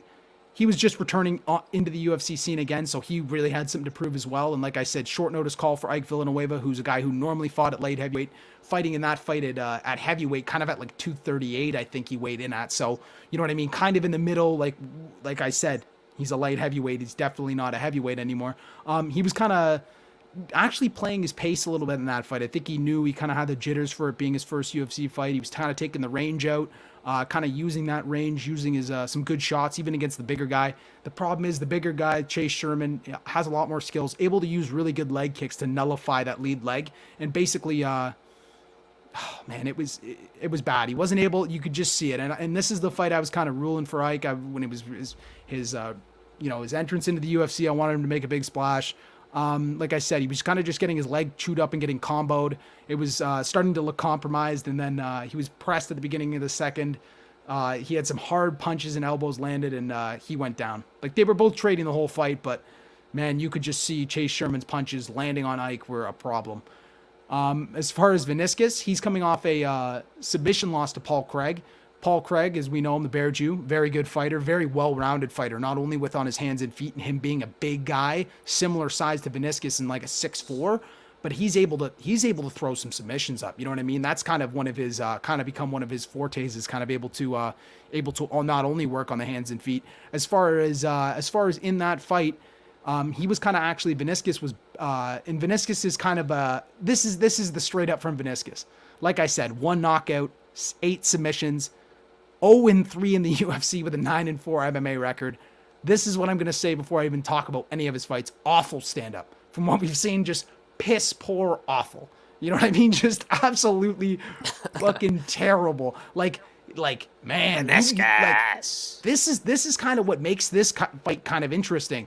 Is Veniscus going to be able to get this takedown and get this submission? Or is Ike going to be able to tag him with something and absolutely sleeper him before he gets it? You know what I mean? That's kind of what makes it interesting. I think that's pretty much what takedown defense from Ike or no? We've seen a little bit. I feel like nothing much at light heavyweight. Like I said, these kinds of fights we've seen it. We saw it. But he's definitely got the frame, so he's not like a middleweight frame.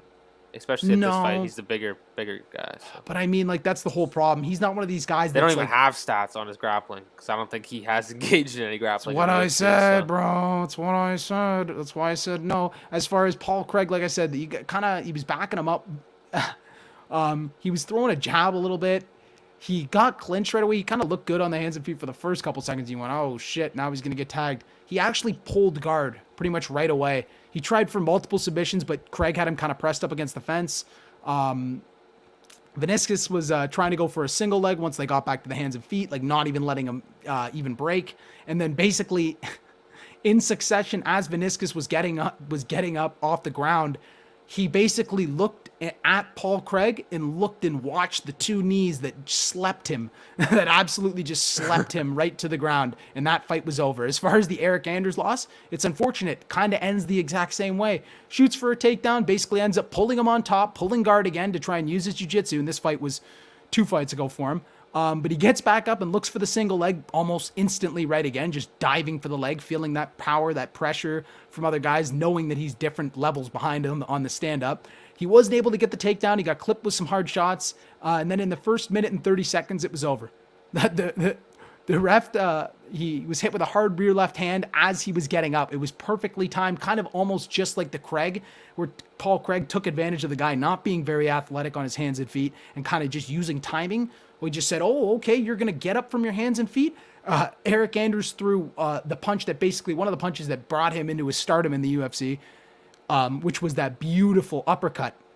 Just clipped him, put him right back down on the ground. Same kind of deal. Like I said, as far as the Alonzo Menafield, another knockout loss. So this guy, as far as all 3 of his UFC wins, I'm not even lying, gone against some pretty, I'm not gonna lie, it's a pretty good fucking competition. Paul Craig, Eric Anders, Alonzo Menafield. I mean, fuck, you're getting thrown. His 3 losses, what you mean? His 3 UFC losses. It's 3 UFC losses. You said wins. You said wins. Oh, sorry. His only 3 UFC debuts. All losses, like I've been saying. As far as the Alonzo Menafield fight, same kind of thing. Walked down early, dropped in the first 5 seconds of the fight with a big right overhand. 3 very tough fights. I know, and it's like they were all athletic. Like when he was even shooting for a lot of these takedowns and trying to get these single legs, he was very close to being able to get them down. You know what I mean? It's just gonna take the right kind of unathletic guy that kind of doesn't know a little bit of jiu-jitsu, and then he's going to get caught in something. You know what I mean? Then that's all it takes. You know what I mean? But I'm sure people are watching tape. Like, you're not watching tape, especially this being a scheduled fight. It's not like, oh, well, what does this guy do really well? Oh, he's got a shit stand-up, a pretty questionable chin, and all he can do is basically go for some submissions. You know what I mean? Try and throw up some good submissions on me. So just got to stay off the ground. I mean, I think it's a safe bet for this fight to not go the distance, right? I mean, fuck. This is the problem here, people. And let me turn this camera. Let me just turn this off for a second. This is one of those fights that could really be, and I'm not even lying. It's one of those fights that, in terms of skill, we don't really want to watch it. But as far as excitement, it's going to be one of those fights that we're going to want to watch. It's going to bring us as far as excitement, maybe not for the skill factors of it, just because these guys are they've only kind of showed us one dimension. Like I said, Well, you know what they call this one, eh, Pat? What? A classic Dana White special. Winner gets cut. You mean loser gets cut? Yeah. Or sorry, I'm both of them might get loser cut, bro. I ruined that. Loser gets cut. Yes, for sure. You knew I was getting into that, for sure. This is classified. If I was watching you, like, I don't know, maybe you're gonna be going about it on stream. You'll be looking at one of these guys and saying, "This guy's terrible. He shouldn't have been. He should be. Let me fight this guy." Or be like, Dana White should cut him. That'd be one of the classic things that you'd be saying about probably whoever's getting dominated in this fight. It's literally whichever way it goes. Man, like the thing is too, it's like, okay, so basically, like I said, Veniscus has that very slick submission game and a larger frame. We haven't seen him, like, he's only ever lost one time via submission to Paul Craig. Like I said, it was kind of, in all three of his bouts, like, came in 2019 to three, like I said, tough guys who weren't one-dimensional. If we look back on these guys, they're kind of working their way up, you know what I mean? And they're all semi-athletic guys for the light heavyweight division, you know what I mean? Able to kind of move, they have good hips. When you look even really further into it, all of his wins, and all of his wins being kind of by finish, I think that we can see a good fight. Because in reality, if he either submits or in the rare case of his one KO, he wins them by knockout, I think he's, man, I just think that, I don't know what it is. I sound like a fucking nut bar going back and forth with this fight. And I was saying it the whole time. I was just saying how shit his stand-up is. But it's like, man, like, if he's just able to survive, you know what I mean? And just able to kind of use his chin. And the bigger frame, too. Like, man, he's so much bigger, too. You know what I mean? Like, he's much larger. Like, if he can just, like, if he gives a fuck about the sport, you know what I mean? And he gives a shit about his living and about his sport, his chosen profession, and he's been working in since that, like, year or something, since he hasn't fought. Come on, man. Like, you can't go 0-4. You can't go. You know what I mean? You can't go 0-4. You know what I mean? Can you use a jab, please? Just use your jab. Wait like till maybe this guy like gets yeah, exactly. tired. Imagine like, you wait just till did this that. guy gets tired, take him down, and he probably every time you take him down, if it's in the right spot and you use the right shit and you maybe don't work for the submission as much, but this guy works to keep you down a little bit and then work into it or then soften you up a little bit. Like, man, I really see it being like a guy like Veniscus. He might only need one. He might only need the one submission to get him, or the one might takedown. only need the one. He only need the one takedown. Yeah, loser gets cut for show. Yeah, absolutely. This is a cut up or shut up, not up or shut up. Let's get to the odds on this one, Pat. Yeah, let's get to the odds on this one. Like I said, I just see it kind of being, like I said, it's short note. Like, man, it's one of those ones where I could go back and forth about it all night. Like I said, light heavyweight bouts. These guys both have enough. Like, I don't know. It's kind of, it's one of those ones, people. Let's get to the odds here on this one. I think it's Come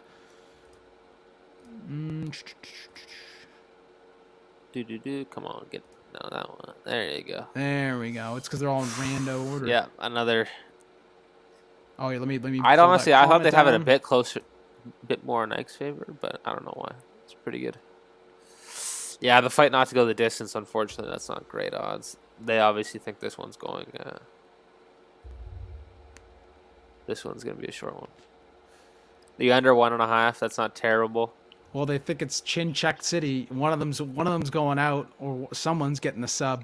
I mean, yeah, but the under 1.5 that's terrible. Isn't terrible at I even gotta look odds. at these. Like, This is because realistically, if one of them doesn't get each other out of there in a minute and a half, they probably won't the entire fight. You know what I mean? I'm looking at these fights. It's the wrong numbers. Yeah. Dr. Edgar.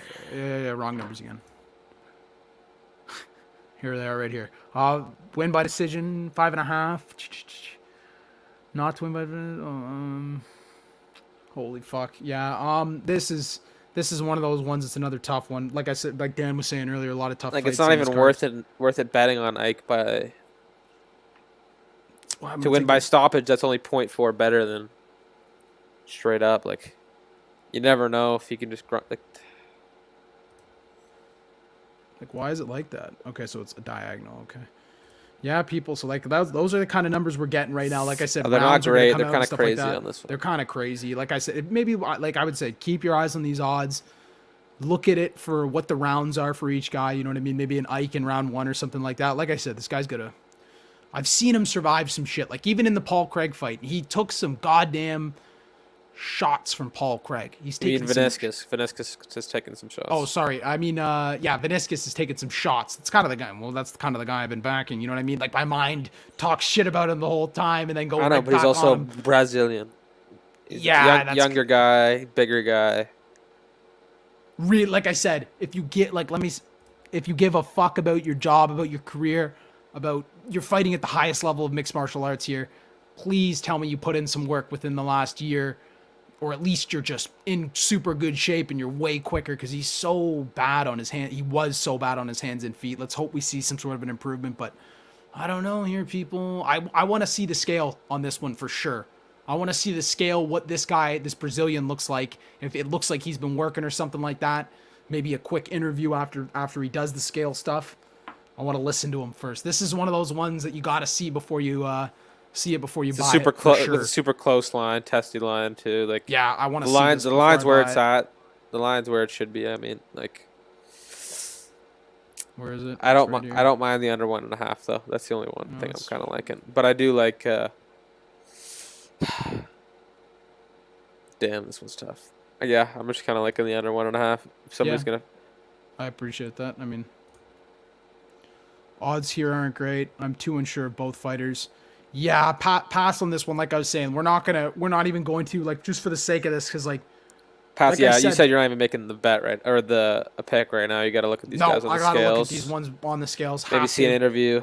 Have to look at this. This one's too Tune close. into This the is live, folks. two, and this is like it's not even like they're both two live fighters. They're both two unalive fighters, and if one of them shows up 75% or half alive, man, that's all it could take to win the fight. You know what I mean? One of No, I them was shows saying- up in shape. Well, I was saying tune into the live to see the official Oh pick. yeah, tune into my And the lead up to the fight. absolutely. I'm Come sure you'll on be in going and- over some of them in the during the prelims, going over some of the main card. Yeah, I'm stuff, probably gonna go clarifying it over. up. I'm gonna like definitely Get your coffees. absolutely get your coffee, get a smoke. Come and join Be me ready. on come and join me on Wednesday. As far as the next fight goes, we're working through this pretty well. We have the women's fight, I believe. We got the women up next. So probably a shorter conversation like we were Yeah. saying earlier. Let's I do have breeze through this, what? No, breeze through this. I probably got more information on the women's fight than any other fight. which is crazy to me. I'm I've kidding got to several you. texts throughout today. You just anger about several Roxanne Modafferi fights. But okay, go ahead. She just pisses me off, man. As far as she brings, I don't know, man. Like you can see, win one, lose one, win one, lose one. This is a women's flyweight bout at 125 pounds. Roxanne Modafferi fighting at 5'6". Viviane Arroyo fighting at 5'5". I believe the reaches are around the same. I didn't get a chance to write it down and copy it to my notes. As far as Roxanne Modafferi, 4-5 in the UFC, 25. Pretty like I much said, I got identical. Yeah, 69 versus 68. I got pretty mad watching these fights. I said, fuck that. Even though I did watch a good amount of fights. 4-5 in the UFC, 25 and 17 in her career. Arroyo, 1-3 in the UFC, 9-2 in her career. Roxanne Modafferi, 2 knockouts, 5 submissions. Arroyo, 3 knockouts, 4 submissions. Modafferi kind of brings this well-rounded game, a lot of jiu-jitsu, a lot of wrestling, kind of this. She has this herky-jerky kind of stand-up. It looks kind of crazy. It doesn't really. It is effective to certain styles, and I mean, it can be a piss off to like in her Andrea Lee fight, which was crazy. I don't know how she got a UD win in that fight. Like I said though, I'm not gonna just sit around here and bash old scorecards because that's stupid as fuck. As far as Viviane Arroyo, she kind of brings this Pancrase. She's the former Pancrase strawweight champion and a Brazilian World Cup champion, I believe, in kickboxing. She's got a brown belt. She had a brown belt even before she started MMA. She's always been training Brazilian Jiu-Jitsu. As far as her last fight, it was a UD win over Montana De La Rosa. She was able to basically use her beautiful jab, kind of use this pressure the whole fight. Like, she basically came in there and tore De La Rosa up. De La Rosa kind of had the idea that she was kind of going to be able to dictate the fight with her little bit of length and reach. And I remember even betting on De La Rosa. This fight was, I don't even remember how long it was ago. But I remember thinking De La Rosa was going to take this fight, but De La Rosa absolutely looked like she was in a car accident after this fight. We just saw the different levels in striking from a girl like Arroyo, especially when she's able to, bring the best out. As far as her fight before that against Jessica Ai, that was a decision UD loss, I believe, in which she, I believe Jessica Ai imposed a little bit more of she had even more reach, and she was able to kind of impose a little bit of takedowns into that game as well. As far as this fight against Roxanne Modafferi, she's coming off a UD win. Like I said, that was kind of BS to Andrea Lee. She was kind of able to catch a leg, land a couple good right hands, get a takedown in that first round. She didn't really do a whole lot. She didn't throw a whole lot of punches on the ground. She basically kind of has this slower stand-up. Like I said, she kind of wades through a lot of shots, kind of moves through them herky-jerky kind of style. She likes to use like punches to get into takedown area, get into clinch area, and work from there. Like I said, she'd rather be probably clinched up to Arroyo and take her down from there. She has very good cardio and punches, and she's able to kind of show that in the later rounds of the fight. Like, she doesn't normally fade. She's normally pretty game as far as being able to test people and see where they're at. Like I said, she throws a lot of pity pat shots on the ground. Like I said, I know these are female fighters at 125 pounds, but like these are shots that are pretty evident. Like, in comparison to other girls that are fighting at her weight, are shots that are just meant to be there so they don't stand you up. You know what I mean? And that's kind of what they say about her. She kind of just does enough sometimes that she just can't find a way to her hands and feet. So as far as I don't know, man. I want this is the hard fight. Like I said, let's get this straight down again. I'm gonna say it again. Don't fucking bet on women's fights if you don't want to. I wouldn't recommend it. I'm going to because I'm fucking crazy. Man, these fights are a hard tell, because really on paper, this is like a Roxanne Modafferi kind of like a good deal for her. You know what I mean? She can kind of go in there. Let's go straight to the odds. Let's go straight to the odds of these juicy ones. Kind of, but I haven't even said anything. I haven't even said who I'm going to take, though. Well, still, just nice. There they are, right that's there. a huge. Like I was saying, classic. It's a classic Modafferi opening. Yes, let's doubt her. Let's doubt Modafferi again. Okay, I might have to hop on that shit. I hate them. That's gonna fuck a whole bunch of my parlays up. I can just tell people. Calling it now. No, let's just make it clear. Make it clear one more time. Don't bet on women's fights. Don't I'm not bet telling you to do this. This will never be an official pick. Even when Pat. If I win it, if I see that's don't the put a lot of money on Araujo. Like, don't do it. But also don't do. Like, yeah, go continue with your breakdown, like what you're gonna say, but yeah. This one's a classic. Man, setup. like, so this is like. Listen, if you make an argument in MMA math, listen. Now, let me do this first. You can make the argument in MMA math that Arroyo is pretty much up against a tough task that will not only look to keep a pace on her if she fades, will also test her with experienced takedown ability and top pressure if they get on the ground. If she can prevent the takedown and be smart when throwing her kicks and be able to tee up Modafferi. Modafferi is no easy task, though. Like I said, very well rounded game, and paired with her impressive cardio, especially for age 39, makes her like a world of trouble for a lot of different people. If you get tired late in the fight, she will come on in that fight and probably win that third round.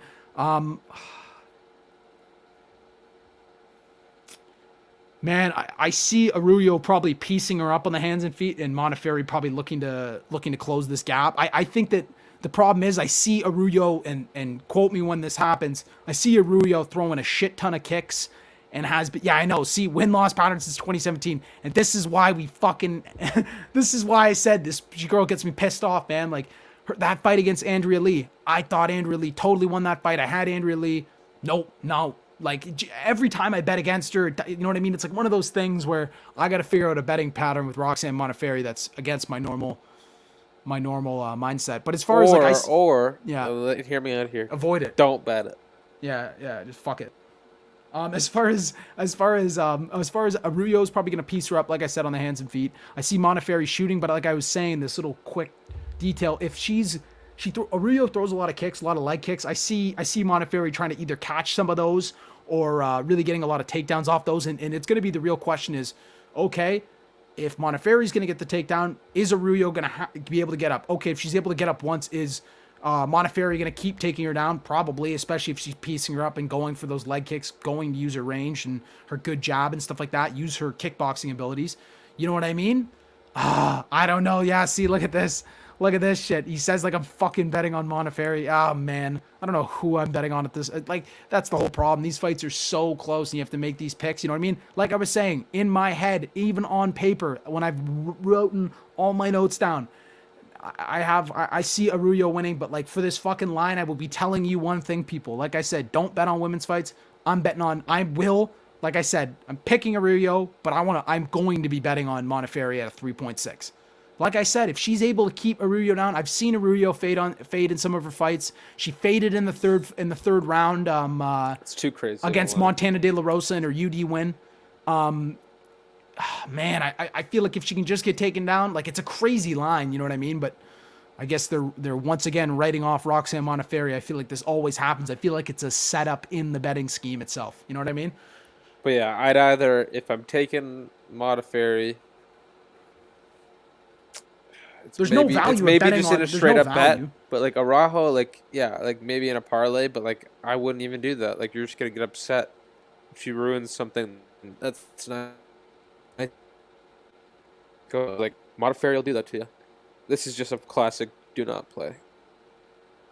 Yeah, this is one of those classic fights that's gonna piss me off. If this was earlier in the card and I lost money on this, later in the card I won't care as much because I'll probably be pretty. Like, might as well do Monteferi decision too, like 4.5. I mean, you're probably right. Araujo decision's not terrible, 1.7. That's not terrible. Oh my god, I'll be telling you, I'll be putting a straight up couple bones on Monteferi to win by decision because, like I said, I've seen crazier shit. Okay, What's her by sub? Let's. Holy shit! 8-1, eh? Monteferi. Oh my god! Don't be that crazy. That's craziness, man. Well, that's just the way I'll split it. I can just hedge the shit out of that fight like a gardener. Not with the fit. Not with gardener. You hear it? That's what Brandon said. Look at the chat. He literally said it. Hedge. Yeah, I know. He said that, but right when he saw the fight, I was like, "You're fucking nuts, man." I think that was the other fight. Let's move on here. Yeah, we're moving on, people. Let's get to some good. These are some good fights here. These are the last few. Some good fights. We are up to the. I think Co-main, baby. Co-main. Great fight. Oh, man, this is a real treat of a co-main event for especially on a fight night on a Wednesday. Like I was saying, welterweight bout at 175 pounds. We got Munar Laziz, 6'1" with a 76-inch reach, taking on Worley Alves, 5'11" with a 72-inch reach. He's 1-0 in the UFC with a 10-1 record in MMA. Munar Laziz. Alves 7-4 in the UFC with a 13-4 record. Laziz is 8 knockouts, no submissions. Alves 3 knockouts, 6 submissions. Laziz is a kickboxing coach. He actually lives in Dubai, so I'm assuming he's going to have some fans around. So, you know, we could see a little bit of pressure there, or we could see him even more charged up, you know what I mean, to put on for his people, you know what I mean, for the people supporting him. I would not be surprised if he's got fans and a couple family members there. He's got 5 first-round stoppages, 8 of 9. I believe I was right, 8 of 9 are in the... And like I was saying, 8 of 9. Kickboxing, but he's got this unorthodox style which he likes to mix up. He's a tough Brazil 3 welterweight winner. He's been tested through that whole circuit of fighting. As far as Alves, he was originally a kickboxer. He's got a black belt in BJJ. He is coming off a submission loss to Randy Brown, in which he caught a quick he caught a kick very early in the fight from Randy Brown, and he was able to get that takedown. He was able to keep heavy top pressure and secure a good hip toss, and he started landing some really hard shots from the top, which were, you know, kind of surprising Randy Brown. Like, I don't think he was expecting to be able to take those all right off the bat, and that much pressure to be able to, those hardest shots coming down from that position. His back taken, and he was almost rear naked choked. He was then hit He was hit with a good flying knee to start the next round, and then he was getting taken down. But he threw up a triangle right away on him as he got taken down to start it up, and he tapped him a minute into that second round. So Warlley Alves definitely has that ability on the ground. As far as his knockout when he fought over Sergio Moraes, he had very hard leg kicks to start the fight. He was able to switch it up, stairs very well with that kick. He was able to combo the leg kicks with the hands as Moraes was able to catch him with some good punches. But he was too worried. But he was too worried about the leg being compromised. Like that leg was pretty compromised already. Alves was able to start round 2, landing pretty fast and hitting Moraes with a lot of combos and kept hammering home on that leg. He was beautifully moving with his head, kind of like still pushing into Moraes with good pressure all the way into that third round. He had a huge flying knee followed by an uppercut that crumpled Moraes with a minute left in the fight, and that fight was over. As far as the James Krause fight, which was a knockout loss, it was a good fight, and Alves was trying to land big on Krause, as Krause is trying to basically tire him out. As far as that fight went, there was a lot of clinch fighting, a lot of back and forth. Like I said, James Krause was kind of dominating that fight. Like I said, he's very skilled. We all know he's kind of got a very well-rounded game. He's no spring chicken. He's been in the UFC for a long time, fought a lot of tough guys. He got caught in the second round. He got a little tired, and he got caught with a step in knee, and then James Krause was able to kind of pour it on with elbows and shots as he was able to kind of fall to the ground. These odds are driving me nuts. I hate Montefiore. Yeah, I'm not a fan either. As far as Mounir Laziz, we're seeing him come off a UD win over Abdul Razak Al Hassan. He looked like he had, like I said, he showed his great kickboxing. He's got a lot of fluidity in his strikes. 6'1", 76-inch reach, so he's pretty long for the division. He's able to put punches together very well and throw, like, kind of combo those with knees and kicks the whole time. He was able to, honestly, right off the beginning of that fight, Abdul Razak Al Hassan, we know him as a big, huge puncher, a guy who's able to come in there and turn guys' lights out. Man, Mounir Laziz kind of put that guard up and was able to block a lot of those punches, and a couple of those slipped through, but right off the bat, like, he took a barrage of punches. I would say 20 unanswered shots, and he was able to kind of wade his way through it, kind of put a smile out there, and then said, okay, come on, and kind of took it all to Abdul Razak Al Hassan. He was very calm and intelligent, like I said, didn't get too overwhelmed. He, like I said, did amazing lead leg work. He was able to swap that kick up himself from the body, from the torso down to the leg, and he was able to kind of keep it going through there. He was able to shoot actually into a couple takedowns too and show some good work from there. He was able to, like I said, show that beautiful footwork and kind of the varying of his strikes. He had 25 plus significant strikes per area on Abdul Razak Al Hassan, pretty much teeing him up all over the body. It was beautiful. He also fought Arbor Murata, in which he got a KO win.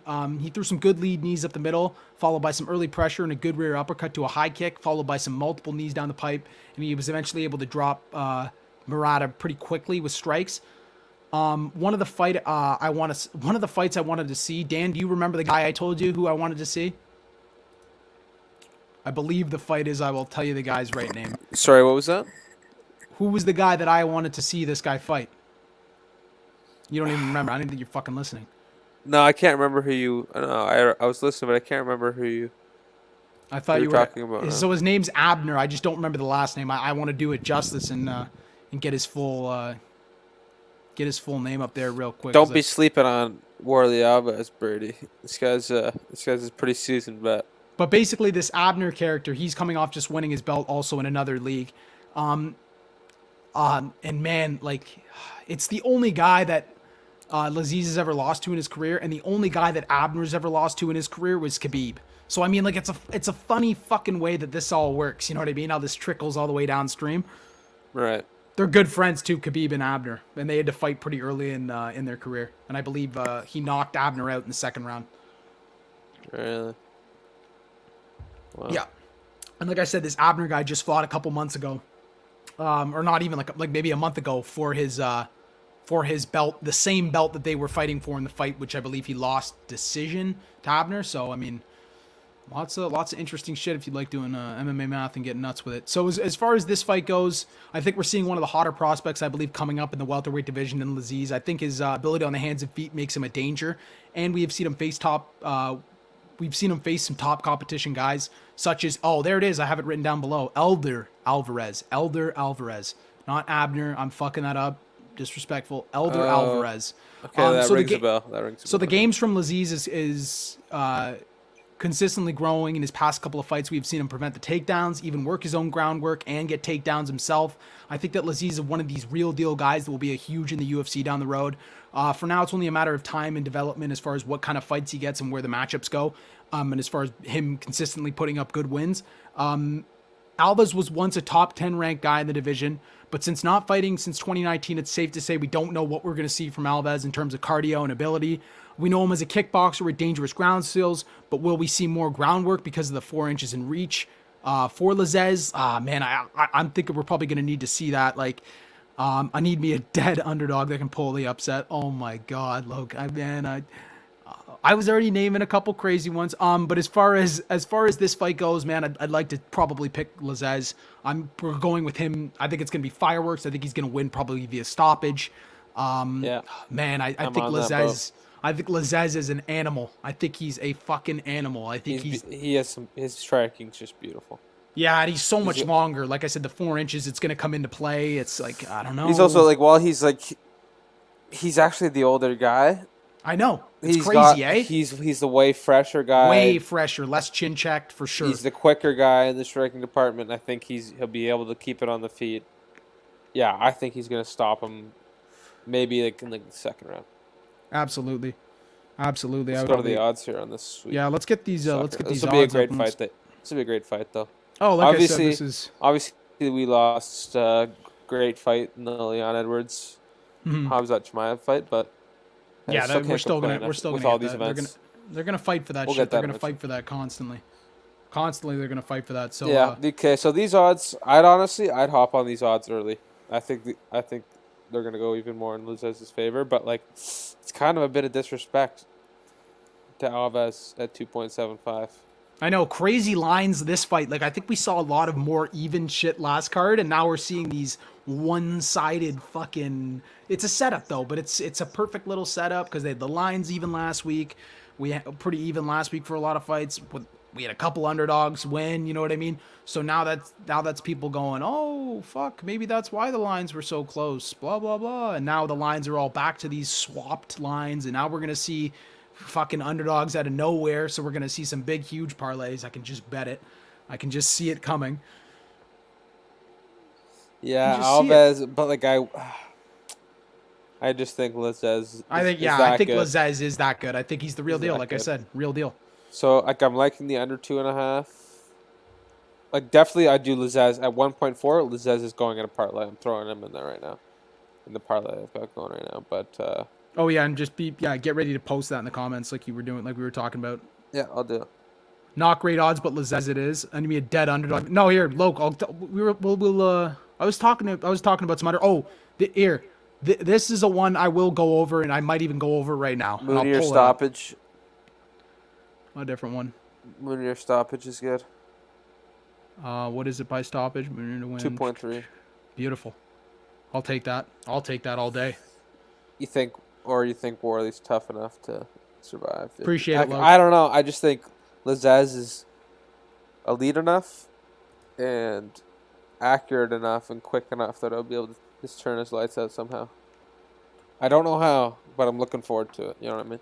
Oh, fireworks! Like I said, this is a firework fight. Yeah, especially where it is. Like you said, he's from Dubai. Yes, that's what I'm saying. Fanfare, all of his people coming to watch him. Like, I've seen it when, trust me, I was watching. He's had a few fights in the UFC. He has the ability. Yeah, this is a big fight. Oh, man. I've seen him We may see a first-round stoppage. Yeah, I've seen him fight in that, circuit around there, man. He gets hyped. I hope there's some people there that he's got direct people there cheering for him. He'll be going nuts. Bro, he'll go nuts. He'll go nuts. There was a pretty good crowd on the fight night. Yeah, I know. I didn't really, I wasn't fully registering, obviously, that I was listening to your beautiful voice. Mm-hmm. But, yeah, the crowd is weird, but it was nice. I didn't listen to it, yeah, but, I mean, I could see it, and I could see that they were pretty good, and I'm sure they did it similar as football, you know what I mean? So, I mean... I wish I could see the round bets on this one. Yeah, see, people, like I said, keep a close eye on these lines. These round bets are going to come out sooner than later, and we'll be able to. And of course, on Wednesday. And on Wednesday, I will be going live. People, come check me out. I would appreciate it. Come join me. I'll probably have the panel open if it's just me. Come, feel free to join me. I'm going to call these fights. So yeah, we're going to enjoy it. We're going to make some bets, hopefully make some more money, and just enjoy ourselves. Have a good time. Appreciate it. So I'll give the people. I don't know if you want to take a little sip of water or something, but I'll just say what I have in the parlay right now, going into this one. So it's a Munir Lazzez, the Tyson Nam match now fight not to go the distance, and Leron Murphy to win by stoppage. And that's at. Can you post that in, please, like you did well, last time? I don't know if it's official yet. We'll see. We'll see if I like a line from this next one, because it's only threefold right now. True. Four and a half units. So 1 unit to win 4.5 units. So I'll post it after this. Yeah, post it after we go over. After this last one. Yeah, should we already get to this one? What are you thinking? Brady's saying Lazzez by TKO. What do we? I mean, I like it. Like I said, like guy's an absolute. You know what his nickname is, people? Everyone's gonna like him more. It's the sniper. He's the sniper, people. Like he goes in there not to fuck around. So. Yeah, I mean, like the fight to not go the distance. Like, yeah, this is all good. Like, yeah, but I think at 2.3, that's great. Yeah, I may change that up. I may do that in the parlay instead. What? Sorry, exactly at the finish. The finish instead. Yeah. I put the finish in there. This is what this guy does. What is it to go to decision again? The fight to go the distance or Lazzez's decision? Lazzez's decision. 3. If he's not able to pull him out. 3 only? It's like 3 straight up? Oh. 3 versus 2.3 for the finish. Dicey. And putting in the finish changes the parlay to 7.3 to 1 instead of 4.5 to 1. That's the way we're gonna run the parlay. Okay, let's go. We're going to the main event. Yeah, let's go to the main event now, people. Main event. This is what we're all here to see. This is what we're all here to talk about. This is the creme de la creme. This is gonna be a great fight. We got a guy, Neil Magny, who's made his way back. You know what I mean? I'd Pat, say just so. change the graphic real quick. Sorry. What are you talking about? Oh, sorry, my bad. You're lagging up. So, this fight is at welterweight, 170 pounds. Here we got Michael Chiesa, 6'1" with a 75.5-inch reach, taking on Neil Magny, 6'3" with an 80-inch reach. Chiesa 10-4 in the UFC with a 17-4 MMA record. Magny 16-6 in the UFC with a 24-7 MMA record. Chiesa no knockouts, 11 submissions. Magny 7 knockouts, 3 submissions. Chiesa. If you don't know who Michael Chiesa is, he's pretty much a guy who's been in the UFC for I think a lot longer than people have ever known. He fought all the way at the I don't know what season of Tough it was. I'm trying to remember who the coaches were because it's the easiest way. Dan, do you remember what season of Tough he fought on with the coaches? No, like who his coaches were? He fought. You know who he fought in the finale? I could be wrong about that, but I think I'm right. I think he fought Rob Font in the finale. Because he was fighting at 155. He used to fight. Quinta? What? Ali Quinta? Was his coach? Was that who he fought? No, I thought they said he fought. I don't know why I have the name, unless I'm thinking about a different fight. I'm getting mixed up with one of the other fights that I broke down already. I think he fought Rob Font. Because this is think about this. This is when he was fighting at like Font. No. Who did he fight then? Look it up. Rob Font. No. Well, no, because I'm thinking this is so. Oh, I think it's Ali Quinta. It was Ali Quinta. Okay, perfect. Thanks, IBT. I appreciate it. Okay. Yeah, but, Ultimate. It's Ellenberger versus Campman. What a random season. Yeah. What? Yes, yeah. That's why I don't even remember the. What a random season. Jake Ellenberger is one of the head coaches. The Ultimate Fighter Live. That was the first season they did the Ultimate Fighter Live. That was the most ridiculous shit that the UFC tried to implement. I remember watching that, turning it on, and going, "Not watching this. I don't like this. This is not the kind of shit I want to watch." But I mean, it's still UFC, so I think it was still good. But at that time, I kind of liked them more. You know, the drama, the crazy shit that was going on. Shout out Max Holloway was on this card against Pat Schilling. Holy fuck. Okay, that's insanity. Okay, but as far as Chiesa, 8 career, I think he's the third third most rear naked chokes in UFC history. Like I said, he's a wrestler. We all know what we've seen from Chiesa throughout his game. He likes to get you down. He's got no knockouts, 11 submissions. He likes to kind of take you down, put a submission on you. 8 career rear naked choke wins. Third fight in a row at welterweight as far as he's fought against RDA recently. He got a UD win on him in which he was kind of going forward early into pressure, kind of taking some hard shots on his way in to try and get the body lock and to try and get these takedowns. He always puts the hooks in very quickly once he gets you down, and he tries to implement his backpack game style, trying to get that RNC like I was talking about. Third most rear naked chokes in UFC history, so he's looking for that. He kind of started to look tired at the end of round 2, and in round 3, he came out pressing the action, looking for a takedown. But when he got those takedowns in round 3, and this is RDA who's also moving up in weight, kind of like Chiesa, you know what I mean? They used to fight 15 pounds lighter, now fighting at welterweight. Man, I think he was an RDA who's still game.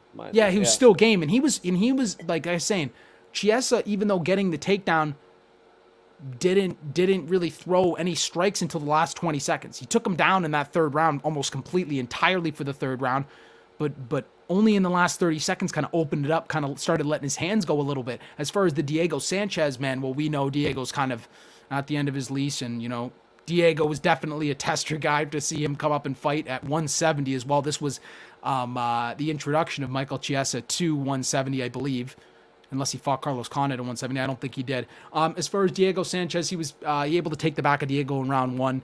He looked to get the choke, and then the second round, kind of the same kind of thing. It was kind of a lot of takedowns, kind of a lot of wrestling, a lot of sprawling.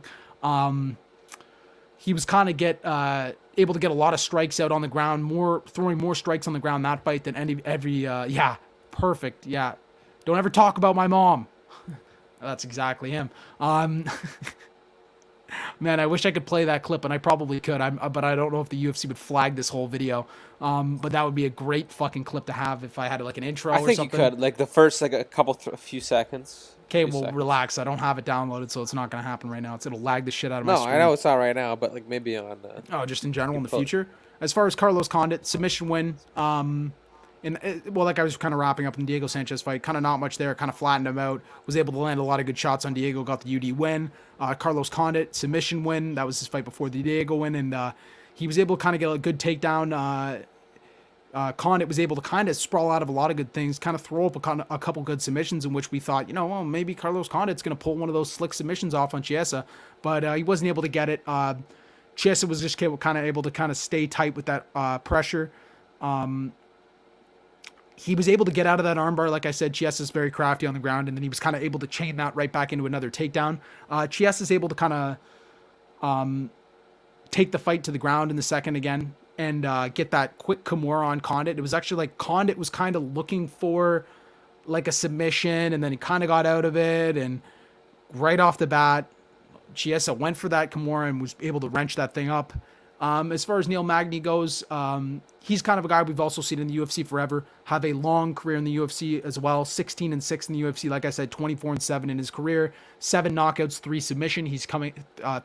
He's coming off a UD win over Robbie Lawler, in which, I think we're seeing Robbie Lawler really come on as a fighter here, as far as being able to chain good strikes, being able to use the God-given ability that he has, like 6'3" with an 80-inch reach at 170. It's unheard of. You know what I mean? Like, he's able to already get that advantage there, and I know there's disadvantages to that too, but still, he's kind of finding his groove as far as being able to kind of use those kind of the length to his advantage, but being able to kind of chain through the different ranges as far as its elbows, as far as him being able to shoot a lot of takedowns. He was able to stuff some takedowns from Lawler. He was using that range very well against Lawler, and Lawler was kind of flustered, kind of trying to walk him down in similar Robbie Lawler kind of style, kind of fashion. You know what I mean? I appreciate it, 1-2 kid, man. Shout out, bro. I appreciate it. He beautifully kind of uses that reach, like I'm saying. He's kind of coming into it as his own as a UFC fighter. 16-6 in the UFC, people, but he's still able to show us levels and that he can improve, which is good. A good thing for Neil Magny. It's a very acknowledging. It's good to see, man. I love to see a guy like Neil Magny kind of turn his career back around and not be this guy that's maybe just used to work guys and get them to rank up through the UFC. Like I said, he was able to kind of take Robbie Lawler's back, do a lot of good clinch work, a lot of good damage for Magny in the clinch, really cutting Robbie Lawler. It was a very good fight. As far as the Anthony Rocco Martin fight went, he got another UD win over him. He was light on his toes, even lighter on his toes, just trying to find his range, get space, able to prevent a lot of takedowns, like I was saying before, kind of doing the same kind of thing he did in the Lawler fight. Had really good leg kicks, like I said, finding his way to use that range in that fight.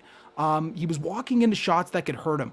Like we do kind of see this sometimes with Neil Magny. Like not everyone's perfect, not everyone can improve and become a world beater, but Neil Magny does have the ability to walk into some shots that could hurt him.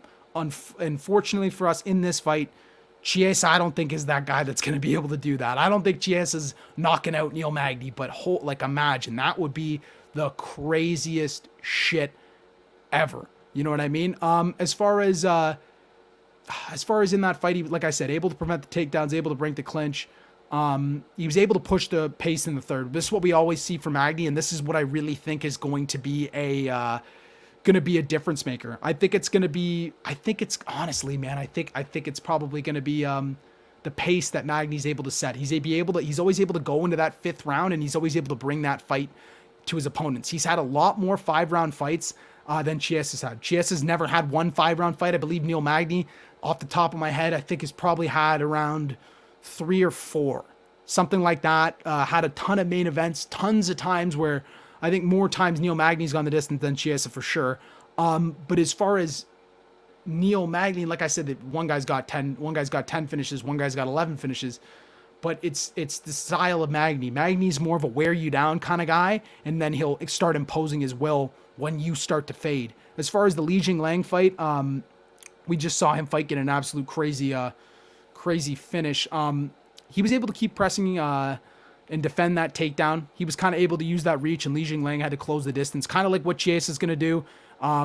He's kind of just going to try and overwhelm, get clinch, get takedowns, hold him down there, control him, maybe tire him out on the ground, and then look to try and get a submission or something late. Actually, the funny thing is, after the Li Jingliang fight, Dan, I don't know if you know this. When he fought, and this fight was, I got to say, like a year and a half ago. I'm not sure exactly when he fought Li Jingliang was. Maybe sometime in 2019. Magny calls out Chiesa at the end of that Li Jingliang fight, eh? So it's taken 2 fights for these guys to finally see each other. You know what I mean? We're finally seeing. It was this year, though. Sorry, it was. It was this year. Li Jingliang, he fought in 2020. Sorry, it's not this year. In 2020. My apologies. Okay, 2020. Okay. Yeah, in March. Yeah. Yeah, man. Neil Magny's a constant guy that stays active, like we've seen him. He had a good year. Like. Oh yeah, like I said, this is his comeback. Year. This is his comeback. This is him. This is him coming back, showing us he's still got it left. I think he's had two 5-round fights versus Calvin Gastelum at UFC. I said 3 or 4, so I was a little bit off. Maybe if he had some, sorry, those are just the ones that I was able to find so far because he's been so solid for so long, right? So like he may have had more, but in the UFC anyway. Yeah, one was versus Calvin Gastelum. Yeah. So UFC Fight Night 78 in 2015, and then there was also versus. Well, it was scheduled 5, but it was versus Santiago Ponzinibbio, his last loss. As far as I'll give my little summary on this fight, man. I believe this fight's a lot of questions are gonna be answered, like we always see in kind of some of these top fights. We're seeing, we're gonna see if Chiesa can be an actual force here, moving up in weight at welterweight. Like we might have already thought that we already know the answer, but I'm not really sure if I agree with that. As far as Magny goes, we saw him get finished in his last loss, which was 4 fights ago, and it was Santiago Ponzinibbio. And like I was just saying, opening up this whole conversation, he's not the same fighter he was after going through that whole staph infection. I will say it again, in his blood. As far as that was November in 2018. The volume and pace that Magny's able to bring, especially with the frame of Magny and him being able to nullify a lot of these takedowns, which I think he's getting better at. I think he's becoming one of these guys, these high-end guys that's very well-rounded all over, and he's just kind of, like I said, able to use the God-given ability, which is his reach, his length, to be able to kind of keep you off of him. You know what I mean? And it's not only that, it's the clinch work that Magny brings, being able to slip in elbows, just being able to use that height. I think he might be able to, that height and that reach, to keep anchor. I feel like he might be able to stuff a couple of these takedowns from Chiesa. I think Chiesa is going to have himself a hard fight. I think Chiesa is going to have to do some work on the hands and feet and get some respect on the hands and feet if he's going to get any from Magny. You know what I mean? He's gonna have to get some respect if he's gonna want to be able to go in there and take this fight down, which is what we know he wants to do. Yeah, he's gonna have to grind the hell out of him. Exactly. So I classic think that, Chiesa. yeah, fight, though. it is but hey, like I said, Chiesa never gone 5 rounds. So I think that's fucking huge. I think we've seen a guy like Chiesa fade. I think it's. Yeah, like I don't know if he's gonna. Like, is he gonna be able to take him down in the 3rd and 4th round? I don't think so. Is he gonna be able to start? Really, and if he is taking him down, it's going to be a question of here. How long have they known it's 5? How long have they known it's 5 rounds? I don't know. Oh yeah, I guess since the change up. Couple weeks at least. A while, right? But I mean, I guess you're right, man. It still goes into the mindset for sure. And Chiesa being a guy that's never seen those 5 rounds before, could be totally in his head, man. Could be totally in his head. That could be one of those things. But he's somebody that'd be like, okay, let's do it. I'm game. Yeah, true. He's ready. He's like he wants the spotlight too. He wants the opportunity, but like could not be a harder fight with a guy like Magny. Fight. Like Magny's got like a Masvidal thing kind of going where like he's been around for a long time, but he's only 33. He's got an incredible frame for welterweight. It's 6'3", 80-inch reach. Like it's so like the potential with that and how well he's filled out that frame. Plus the fact that like he's rounded his craft out perfectly. I think he's got the grappling ability and the wrestling defense to keep it on the feet, and he's gonna be able to pick Chiesa apart. I don't know if it's gonna go 5 rounds. I don't think like, man. It's just like it's what I've seen. Like I'm not disrespecting Chiesa stand up, but I just think that there's more like. He's got this phenomenal ground game, and don't get me wrong, he could hold. He is super tough. He's a super tough guy. Super hard to get off you and break that grip. You know what I mean, and get out of there. And he may not be able to put him out. He may not be able to put him out over 5. Like Jesus. Magny, it's like I said, this isn't entirely going to come down to cardio. If Chiesa comes out with in the 4th and 5th looking dog hungry, and I mean like looking like a dog, and he's ready to go, and he's sniffing for takedowns, and it's like I said, it's are we going to get a ref? Because I know we're going to see it. I know we're going to fucking see it. We're going to see Chiesa in a 5-rounder for at some point in time laying on him. Sleeping. Snoozing. Recharging. 100%. I wish I could put money on that. If he can keep him down, though. But I think Magny's such a dog. It's pace, Magny's right? such a dog. He'll be right back up, right? And throwing shots on him, right? So it's... like I don't think he'll let him do that at this point. I'm gonna have to take Magny. I'm going to have to. Just out of his resurgence, this whole kind of thing since, like... Man, he's too good. He looks very good. Looks very sharp, man. And like I'm not disrespecting Chiesa in any way. Very close fight to pick, people. This you're a Chiesa fan. I'm a Chiesa fan. Massive Chiesa. Chiesa fan. Massive. But I watched. And I think I remember you saying pre your research that you were probably going with Chiesa. So you've kind of through your research and really thinking this one out, kind of realized that Magny's like he's just got it going on, and he's been able to like you know what I mean, like he's got like so many problems to solve. I know, right? Like, and it's like all like what the hell's he gonna do? I don't know. Yeah, and it's you like kind of have an idea what Chiesa's gonna do. He's gonna come at him. Yeah. He's gonna try and get inside. He's gonna try and take a couple shots. Make it a dog fight. Yeah, exactly. Classic. Oh, he's just gonna walk through and try and basically eyes closed, try and grab his body, get a body lock, and ragdoll him to the floor, go for a trip. Yeah. That's pull tough. him back, but it's like I said, it's the length of Magny, him being able to kind of have those levers from a different kind of angle because he's that long, kind of could change the game here a little bit. You know what I mean? Oh, absolutely. Yeah, let's pull up the odds here. I'm excited to see I actually don't even know what the odds are at all here, so let's pull them up. Yeah, let's do it. Let's get into these odds. We got a lot. I think we have a little bit more odds for this fight than we have in. Yeah, I don't know why. It doesn't because it's main event. We always do. But I don't know. Like, it's 2 days before the event. Like, I don't know why. Like, less than 2 days. I don't know why they wouldn't have the rounds for all of them yet. Wow, So look, this is the first time I'm seeing this, people, live with you. Chiesa, the underdog, nuts, eh? Wow. I don't think that's nuts. I don't think him being an underdog. think that should be even by the time we go. By the time I'm going I don't live think he on will. Wednesday. I think it'll stay even, stay where it is. You don't think so? Because like you said, I'm a huge Chiesa fan. Even seeing that at dog numbers kind of makes me want to take it. But is he going to be able to get it done? I don't think so. But even a layman seeing that, they'd be like, "Oh, this guy's got 6-inch reach advantage, 3-1 fight winning True. streak. Like, I don't think it's going to be moving back much. But like, so you'll probably still have Chiesa at that price on Wednesday. Here we go. Oh wow. Magny late, those Magny late rounds, I love. Right all where those. right where I always say, yeah, Chiesa is coming out third, like I was saying, because he's gonna come out in the third. Gas, probably right in the third, he'll fade. You'll probably see me sprinkling a unit on each of those rounds. 3, 4, 5. You're probably right, man. If you're gonna get that kind of money, man, and especially being a main event, I love that kind of shit. I'm totally into it. I always get nuts like that. What are these ones? Method of victory? Yep. Here we Method go. of victory and 1 with the fight end. If you want to just be even, yeah. Neil Magny by knockout, eh?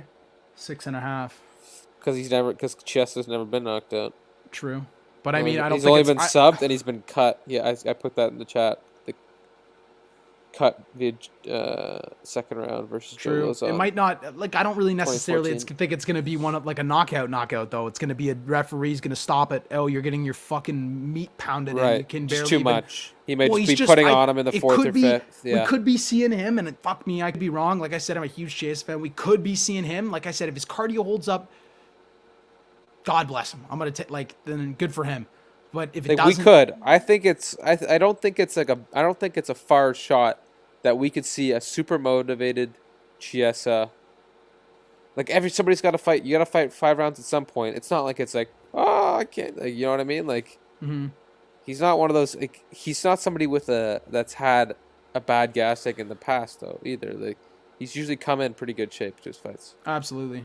So like, so I don't think we should go put off the perspective that like, oh, Chiesa gas tank problems. He's gonna get dragged into deep No, I'm waters. not Yeah, building no, a perspective, but no, I I'm think just that making sure. I just want to let's make that clear. I think so. Like, it's a test for sure, but we could see Chiesa overcome that test not easily. But I think it's like a 50-50. yeah, it's super close. Like I said, If they super gave him close. more time, I'd say no. We'll see him ready. But with him not knowing from the start that it's of his camp that it's going to be a 5-round fight. Like I said, though, we could see Chiesa laying on him a lot. Like, we could see anything. We could see Magny get Can you tired. go? and Can you fade. swap? What's the combined submission and TKO KO for? Is there not one more? Does that not exist? I don't know if it exists yet for this fight. Oh, there it is, right there. Finish. 3.75. 4. Sorry, what is it? 4 for 4. Magny. 4 versus 6.5. You kind of gotta get that. You gotta get that, especially like you gotta think about those long arms too. If Chiesa For goes in, submissions, if yeah, Chiesa yeah. goes in with like a sloppy shot, and Magny can just get him on like a guillotine or something like that, like, yeah, might have to go with that. Magny stoppage, I think it's or I'll probably do Magny decision and some parlays, and then I'll hedge it with my sprinkling of the rounds. Got it. That's not bad. I don't mind that at all. But yeah, I think Magny's got it. I think we're gonna go with. I think I'm gonna go with Magny. I think you're going with Magny too. Yeah, and he's gonna go into the parlay, just straight up. Yeah, you want to make the parlay real quick? If anyone wants to talk here, I'm gonna do an official ending on this bitch and then open it up for anyone that wants to come on and join, talk for a couple minutes, talk about some parlays, do whatever. Everyone, I appreciate everyone for coming out. I knew we had a lot of frequency tonight, and I appreciate it a ton. I appreciate everyone going out there and sharing this. You know what I mean? Like what I've seen a lot in the comments from a lot of good people. A lot of people giving us likes and stuff like that, and I really appreciate it. It's a lot of hard work to be able to do this, especially in such a short time frame. You know what I mean? And like I said, I want to be here to provide you guys with not only this but other stuff. So like I said, tomorrow, 10 o'clock at night, I'm doing the podcast, Combat Cannon with DT Through the Boom Man, every Tuesday, and that's going to be on. Like I said, people, I'm not ending the stream. If you want to stay on and chat, I'm going to open up the panel if you want. But as far as all that goes, man, that podcast is going to be awesome. It's going to be kind of a wrap up on MMA. I'm going to talk about what I thought about the Max Holloway fight. I'm going to be giving my picks not only for the main event, I will be re-giving them for tomorrow's main event.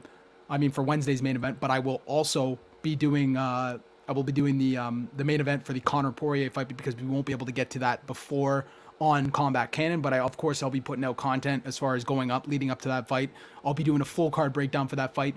As far as this fight goes, I know I only did the main card. Like I said, we're kind of pressed for time as far as I'm going, but I will be giving my opinions and my kind of somewhat breakdowns, but not as in depth. Like I said, I'll probably have a little bit more time to go through these fights, but they're pretty early on Wednesday morning. I would appreciate if everyone would, like I said, hit the like button, but not only that, come out Wednesday morning, sit down with your coffee, tune in to me, come listen to me, come talk UFC with me, come watch UFC with me. Like I said, if I'm the only one in there, I will probably open up a panel to become joined in.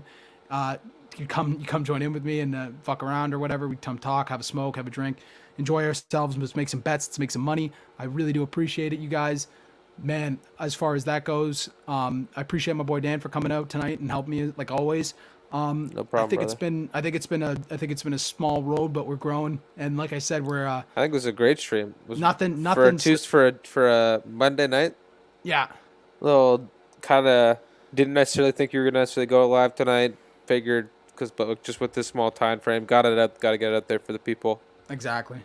Even if it's just the main card, like I said, especially you gotta come out and you gotta see the live. Like, if you're watching, even if you're watching it while you're working, if you're watching it while you're like, get padded on your headphones. Yeah. Even if you can't have it up on the laptop, just get them in there because we all know we'll still be placing those bets while we're at work. And I'll be able, like I said, like that's kind of what I'm here for too. People can't watch these fights live if you're doing something, especially on a Wednesday. Perfect opportunity to take advantage of throwing me in an earbud while you're working and just listening, because you don't need to see me for me to do the blow by blow. You guys know I can do that. Oh, you'll know, especially exactly. if you heard the last live, all the knockouts. As I said, Joe Rogan 0.9. Whoa! Yeah.